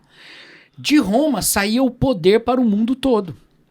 Então, tem uma história bíblica que acontecia um pouquinho antes das narrativas do Evangelho, em que um rei lá, que é um rei, não um governador das províncias ali da Palestina, vai até Roma para receber a autorização para voltar e governar de onde está. Lembra essa parábola que Jesus conta? Um rei sai para receber um reino e ele vai voltar, né? E aí eles ficam matando os mensageiros e tal. Ah, tá. Essa parábola, ela remontava ao ouvinte essa história do Arquelau que foi até Roma receber a autorização e voltar para ser rei na Palestina. Entendi. Só que nesse movimento, opositores dele foram até Roma para tentar barrar a nomeação dele, mas não conseguiu, ele foi nomeado e voltou. Então ele tinha muita resistência. Então Jesus está trabalhando um pouco essa imagem. As pessoas sabiam mais ou menos como a coisa acontecia. Que massa. Por quê? Porque o poder vem de Roma. Roma é que dá o poder, é o imperador que dá o poder, certo? Irradia de lá. Aí, Lucas começa assim, e recebereis o poder ao descer sobre vós o Espírito de Deus, é o Espírito Santo, e sereis minhas testemunhas tanto em Jerusalém, como em toda a Judéia, Samaria e até os confins da terra. Eu vi Amigo, você o que falando que é isso da Roma? pregação. O que é Roma? Eu confio. É confim da terra, velho. Roma é confim da terra. Roma não tá citada. Roma não tá citada. Caramba. Aí você vê toda a história de Atos. Muito Aí legal. você enxerga Paulo. Vê Paulo. Paulo é chamado pro evangelho. E como, né? Lá no caminho de Damasco tem aquela visão, fica cego, né? Cai no chão. O texto não cita um cavalo nenhum. Não sei se ele tava num cavalo, num camelo, a pé. Eu tive uma discussão seríssima com um amigo meu. elétrico, ninguém sabe. Eu tive uma discussão seríssima comigo meu sobre esse assunto. Eu falei, não tem cavalo no texto. Ele falou, mas claro que foi cavalo, ele ia andar aquilo tudo. Aí eu falei, Jesus andava daquele jeito. Ele, mas Jesus fazia mágica, acabava a dor no pé. Ele ganhou o argumento. Ganhou, né? Acabou, Super, deu com né? refutado. Ele é uma apologeta, né? Mas olha só, ele cai no chão cego e tal, né? Ele vai levado. E aí, quando Deus chama lá... Fugiu o nome agora. Zacarias, né? Zacarias. Pra estar lá com ele. Fala assim, importa que ele sofra no meu nome. Por que sofrer no nome dele? Que sofrimentos Paulo teve? Ele foi preso pelas autoridades da época, que exerciam sobre ele o poder. Como é que se exercia o poder naquela época? Era apedrejando, era prendendo na cadeia, era mandando preso de um lugar para o outro, para onde eles quisessem, né? Eles exerciam esse poder. Paulo não tinha liberdade. Pegava ele aqui, não, vou te mandar pra lá. Não, mano, eu queria ir pra lá. Não, mas você tá preso. Você vai pra lá. Não é hoje que você toma um dislike, né? Você toma uma pedrada na cabeça. E o que acontecia? Acontecia que as cadeias abriam. Acontecia que o navio afundava e ele curava o povo lá. A cobra não né? matava. A cobra não matava. Chuck Norris. Acontecia que em todo o Duro de livro de matar. Atos, o poder político é humilhado pelo poder do Espírito Santo.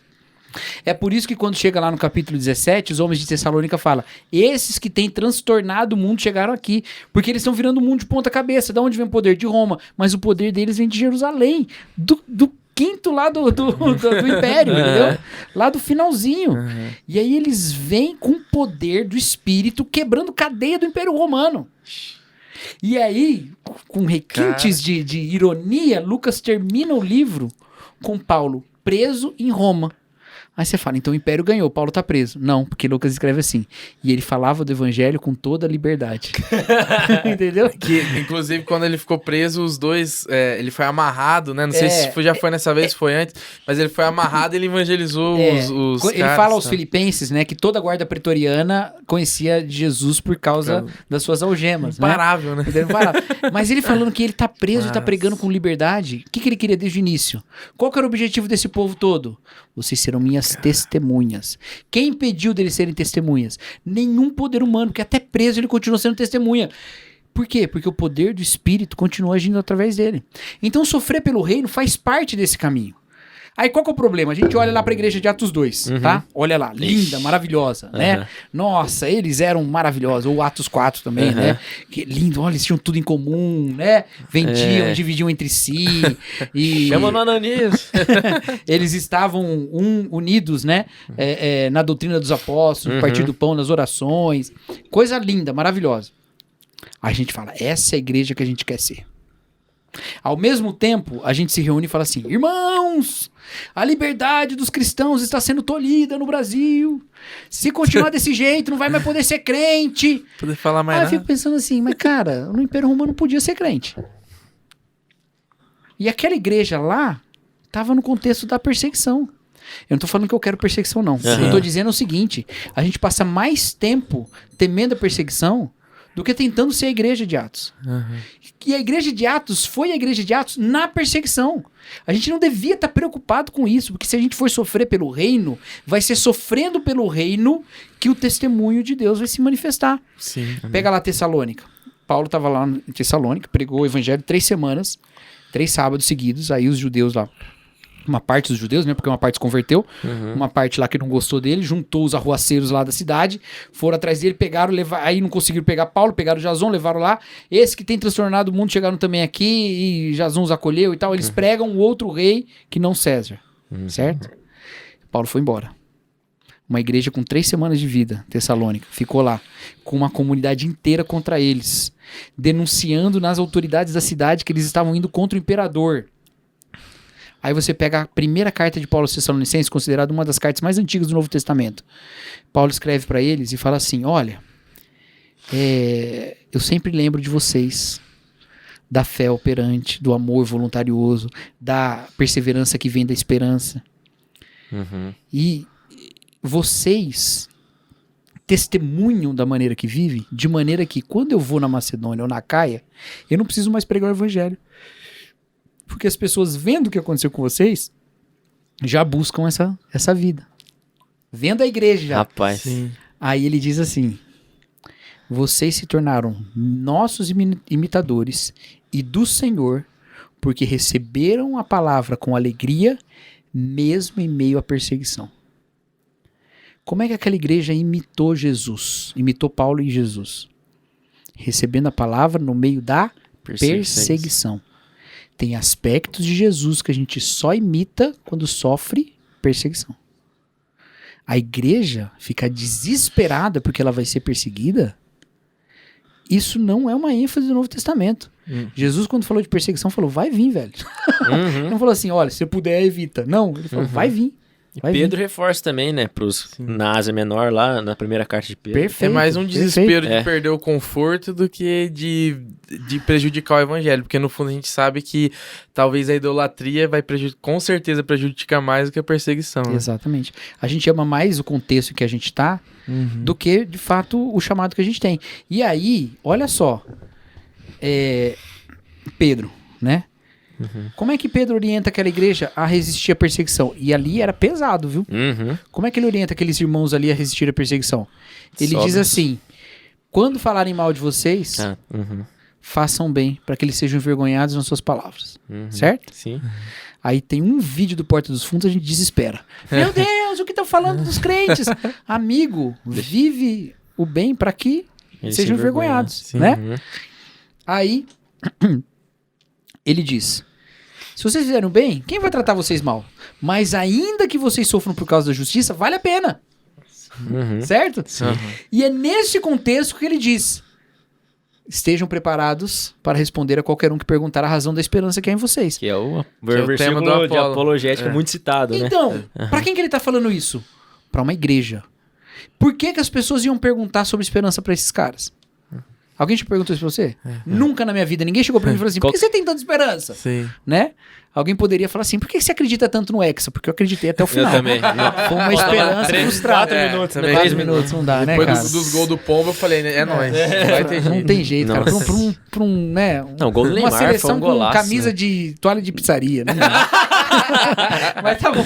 Aí, ninguém nunca perguntou pra mim, por que você tem tanta esperança? Onde eu mostro a minha esperança? Eu mostro a esperança quando tá tudo destruído e eu ainda tô vivendo com misericórdia. Entendeu? Entendi. Sabe os cristãos no início do Império, do cristianismo no Império Romano? Quando pragas aconteciam numa cidade, eles eram identificados porque enquanto todo mundo corria dos doentes, os cristãos corriam para os doentes. Sim. Entendeu? Por quê? Porque eles tinham esperança que ia para além daquela vida. E daí o povo olhava e falava, mas como é que você pode ter tanta esperança? Exatamente. Até a questão dos nenéns, né, também, que foi citado aqui, que eles pegavam, né? Adotavam. Que eram os É. descartados ali, as crianças, né? Isso é uma prática que era muito antiga, inclusive, né? E eles iam... E outra, os cristãos, quando iam para a morte, eles continuavam firmes em Jesus. E por quê? E o que aconteceu com a igreja? De tanta perseguição ela diminuiu? Não. Né? O Tertuliano que falava, né, que o sangue da igreja, o sangue do mártir é a semente da igreja, né? Sim. O sangue do mártir é a semente da igreja. O sangue que cai na terra brota igreja. Por quê? Porque eles tinham uma esperança para além da vida. Entendeu? Eles morriam por aquela mensagem que eles carregavam. Aí a gente tá desesperado, porque agora, meu Deus, o Brasil não vai poder ser crente e tal. Primeiro que vai poder continuar sendo crente, né? Mas se não pudesse, cara, continua. Mas é Não vai porque ter jeito. a questão do desespero e da ansiedade, a própria Bíblia vai falar que é questão de juntar tesouro. Então talvez a gente tenha juntado tanto Perfeito. que agora a gente tá desesperado de perder o que a gente juntou. É exatamente Não, isso. não tem a ver com o evangelho, tem a ver com a gente. A gente tem medo de perder as coisas que são perdíveis, porque a gente não confia tanto na segurança daquilo que não pode ser perdido. Exatamente. que é a obra de Jesus. Isso não pode ser perdido. Jesus é que fez, não fui eu. E isso não se perde nem diante da morte, né? Cristo você não perde. Pois é. Nunca. Perseverar até lá. Cara, Rapaz, que aula, hein? Mas Meu essa Deus.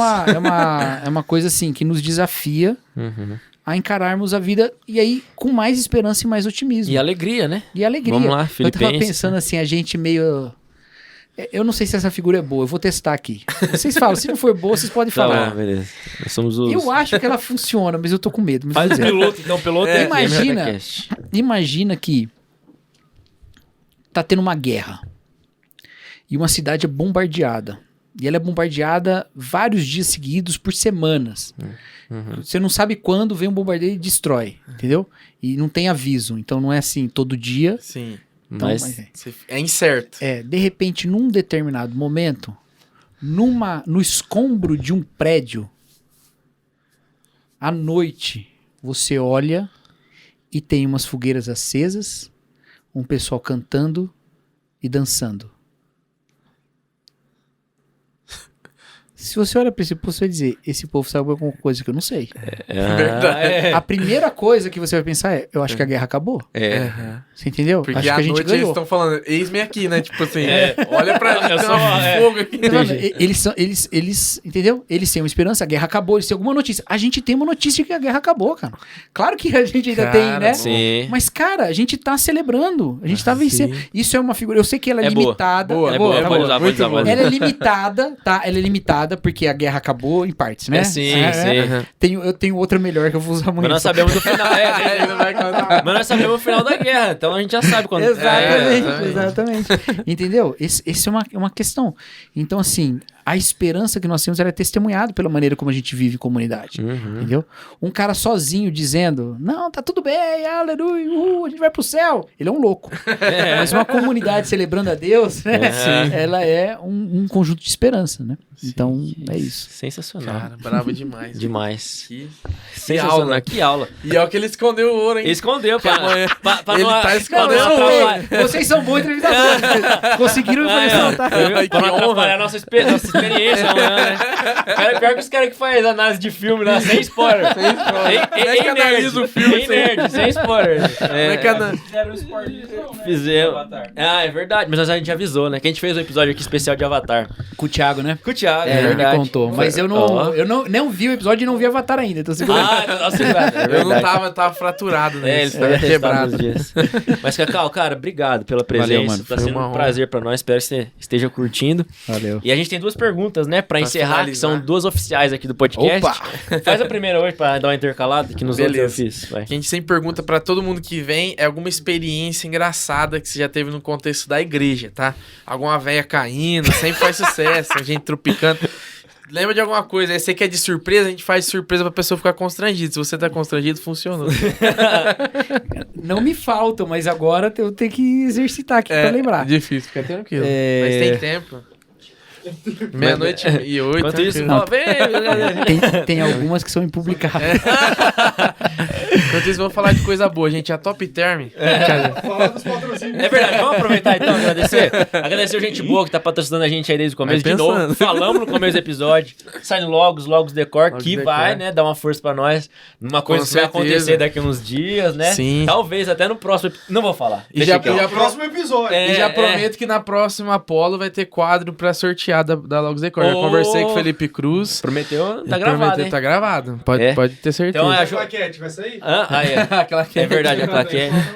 Verdade, verdade. Agradecer também. Jodoce vai estar firme em 2023? Não, nem um Não. brigadeiro. Perdemos, Pô, perdeu o patrocínio. anunciamos o perda do Anunciando o patrocínio. fim da parceria. Brincadeira. Um abraço pra você, sogra do Fiuza. Né? O doce é bom demais. O doce é O bom. doce era o doce é top. bom. Era top, era top. Era. E é isso Saudades. aí. É isso aí. E aí, lembrou, Cacauzinho? Eu não sei se é tão engraçado assim, mas... Agora ficou uma pressão, né? Porque eu tenho uma que, assim, é complicada. Então Mas nesse não citar nome é complicado? você pode cortar. Ah, é? Entendi. é um pouco. Entendi. Mas eu tenho uma outra. Não, mas você conta em off É, em pra off nós. você tem que contar pra nós. Pelo né? amor de Deus. Sem gravar. Vou pensar. Sem gravar. Sem Mas gravar. assim, uma vez a gente tava numa vigília Uhum. e... E, cara, é complicado, né? Porque as pessoas, elas têm umas visões sobre oração que são muito doidas, né? Sim. E umas visões sobre Deus também que são meio malucas, assim, né? Aí, o pessoal tava dando testemunho e tal, né? Aí chamou um irmão lá na frente, um irmão quis dar um testemunho, né? Aí foi lá na frente dar o testemunho que a gente ia agradecer e tal, então cada um fala uma coisa. Aí esse irmão, foi ele e a esposa, ele ia dar um e ela ia dar outro. Aí ele falou, né? Ele falou assim, ó, irmãos, eu quero agradecer muito, porque faz aí uns 20 dias eu perdi minha carteira de motorista. Quero agradecer. Eu tô 20 dias dirigindo sem carteira e nenhum guarda me parou. Meu Deus do céu. Não, ele completamente falou assim, porque quem me conhece sabe que guarda me para toda hora. Sempre com a lanterna quebrada, né? Aí veio a esposa dele, né? Mais. E a esposa dele foi pior ainda, que ela falou assim, irmãos, eu quero agradecer muito, porque quando eu entrei no emprego que eu tô, tinha uma pessoa lá que só queria o meu mal, e agora, graças a Deus, só tá dando tudo errado pra ela. É o casal da O corrupção. casal, cara. Eu não acredito. Ananias e Safira. Nossa, as reuniões de oração no almoço devem ser muito boas. Nossa, maravilha. Daqui a pouco eles ficaram lá, fizeram apelo já, se converteram de novo. Foi bom. Cara, muito bom, muito bom. Obrigado aí por vocês serem tão enérgicos na risada. Não, mas foi bom mesmo, velho. O cara pega uma ganhante antiético e ele agradece a Deus. Um testemunho aí, né? Maravilhoso. A segunda, Cacau, aí é mais, né, pra trazer pro lado sério, brincadeira. Mas é a gente quer saber a experiência, assim, você contou algumas, mas a experiência mais sobrenatural que você teve com Deus. Assim, pode ser, a gente fala sobrenatural, não precisa ser algo místico e tal, mas algo que você te impactou muito e tal.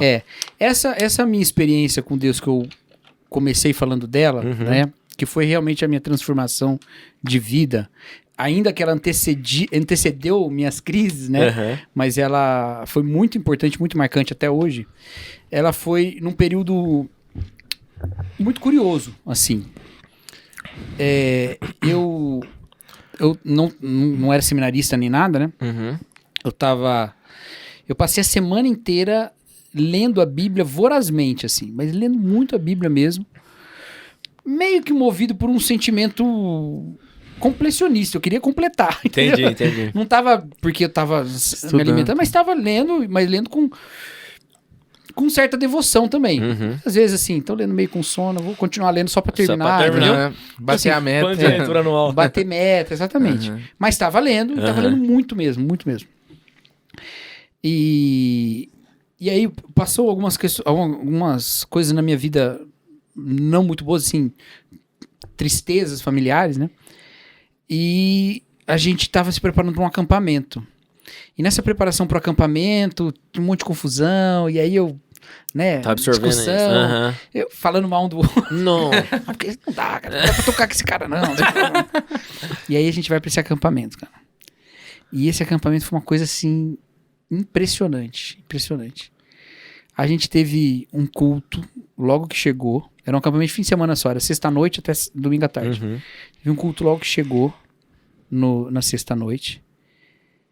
E aí, a gente não entendeu, rolou alguma coisa estranha, assim, né? Cara, o que tá acontecendo, né? O líder falou, ó, depois do culto vamos se reunir, vamos conversar e tal. A gente começou a conversar e as pessoas, todo mundo tinha sentido a mesma coisa, né? Todo mundo, as palavras eram muito parecidas, assim. Eu fui falando mais pro final, mas o que eu ouvi das pessoas falando, eu falei, cara, eu poderia falar isso que você tá falando. E aí, de repente, me foi tomando um temor, assim, que eu falei, cara, Deus estava aqui. Que ele me tomou com temor tremendo. E aí, o acampamento todo foi passando com esse sentimento de, cara, Deus tá fazendo um negócio. Completamente alheio da nossa preparação. A gente não tinha feito um bom trabalho em nada. Mas Deus fazendo. E o pastor que tava pregando, tava mandando mensagem maravilhosa. Pra você ter uma ideia, cara, eu nunca vi um acampamento desse. O acampamento, a gente tava muito numa era, né, vocês aqui de Londrina conhecem bem isso, né? Numa era bem de adoração extravagante, né? Que a sede aqui em Londrina, né? E aí a gente tava cantando louvores muito longos, e aí o pastor vinha, e o pastor não tava acostumado com isso, era um pastor presbiteriano. E aí ele era um cara meio engraçadão, ele pegava o microfone e falava assim, agora eu vou pregar o dobro, tá? Entendi. E as pessoas falavam sério. Manda bala, pastor, a gente quer mesmo e tal. E ele, cara, e foi assim, as pessoas estavam tomadas por aqui. Bom, no último dia, no último culto, eu tive uma experiência que eu não sei dizer. Foi completamente subjetivo, isso não aconteceu nada fora de mim. Mas foi várias coisas. Primeiro, Deus usou a pessoa de quem eu falava mal, que eu me considerava superior, pra trazer uma palavra pra me quebrar. Movido pelo Espírito. Eu, naquele momento, tive não sei dizer, um negócio na minha mente, assim, Eu sei. Legal. um fluxo, assim, que cara, não, sério, que é como se toda a Bíblia fizesse sentido, mas um sentido tão simples que eu podia resumir numa frase. Entendi. O problema é que eu não sei falar essa frase. Mas eu podia resumir numa frase. Era tão simples, era tão óbvio. E eu fiquei com um sentimento assim, cara, se eu conhecesse mais da Bíblia, eu tinha entendido mais do que tá acontecendo. Entendi. Sabe? Foi um negócio assim impressionante. E aquilo marcou toda a minha rede de amigos ali, Entendi. que a gente passou semanas marcados por aquilo, de se encontrar pra falar sobre texto bíblico, pra dizer o que estava acontecendo, de ler a Bíblia e começar a orar, e não conseguir orar em silêncio, tem que orar falando, porque você não consegue mais botar pra dentro. E um sentimento de plenitude do Espírito que durou dias e dias, assim, que foi uma coisa espetacular. Tipo um avivamento. Um avivamento. Micro ali, no núcleo de vocês. E aquilo impactou dos jovens, que era um acampamento de jovens, pra igreja toda, que deu uma expandida. Mas aquilo foi uma experiência direta com Deus, que eu não consigo explicar, eu fiz o melhor que eu posso aqui. Sim. Mas uma coisa que me marca muito é que ele foi todo mediado pela Bíblia. Era impressionante como minha mente e meu coração eram atraídos pela Bíblia a partir daquilo. E como aquilo permaneceu como... Porque veio esse temor, sabe? Entendi. Eu nunca imaginaria que o dia que eu tivesse consciência da presença de Deus, eu ficaria com medo. Com medo. Mas eu fiquei aterrorizado. E isso foi uma coisa muito importante pra mim. Eu não sei se eu expliquei bem, mas... Não, que isso. Legal, top. Show de bola, sensacional. A produção falou que a frase que dá pra resumir é que não cai nenhuma folha. Assim. É isso aí. Perfeito. Isso aí, show, Show hein, de Gil? bola, galera. Cara, Valeu demais. O João faz isso. Faz nossa propaganda. Então agradecer você que chegou até aqui. Qual que é a hashtag que a gente vai deixar hoje pra galera? Hashtag testemunho. Testemunho? Porque o testemunho é triste. verdade, da história engraçada, é verdade. Se você chegou até aqui, pra gente saber que você assistiu até o final, deixa aí hashtag Tristemunho, pra gente saber que você acompanhou até o fim. É isso aí, agradecer toda a produção que tá aqui, Arthurzeira, Fiuza, Pedrão que tá acompanhando aqui de novo, segundo episódio. Tá querendo entrar pro time, eu tô achando. Hein, olha lá. Vitor, Cabe mais uma Luizão. cadeira desse lado. E Cacau, obrigado, cara, pela Valeu, presença aí, Tamo pela junto, generosidade. que honra, hein? Cê E a gente tá na doido. expectativa pra amanhã. Já que tem coisas aí É. obscuras que não conseguimos Nossa, retirar. eu fiz um oversell aqui amanhã. Nossa. Não, vai ser bem, se Deus quiser. Se Deus quiser, tem A certeza gente que estaremos. vai ser top. Se você tá assistindo aí, já foi, né? Se, não foi, Caramba. se você não fez inscrição pra Apolo, Caramba. perdeu. Ano que vem, não deixa. Coitado. Tem que falar a realidade. Achei que ele ia dar uma solução, né? Não, Tipo, vai ter os vídeos depois. Vai Não, ter, perdeu mesmo. vai ter, mas perdeu a presencial, né, com mano? certeza. Então não deixe de participar no ano que vem. Vai vir de Apolo novo. Se você 24. até agora não assistiu nenhuma mensagem, eu espero que amanhã você tenha vindo. É verdade. Pega isso aí. Agora o trem volta. É um metaverso. É o metaverso. É o Doutor Estranho. É o Doutor É o Estranho. Pastor Estranho. É o pastor. Aí, ó, hashtag podia ser essa também, ó. Hashtag pastor Testemunho estranho. é pastor estranho. Você que pensa. Mas é isso aí, galera. Valeu demais. Isso aí, que ele cresça. E a gente diminua. Principalmente a barriga. Tamo junto. Valeu, É galera. nóis. É isso aí.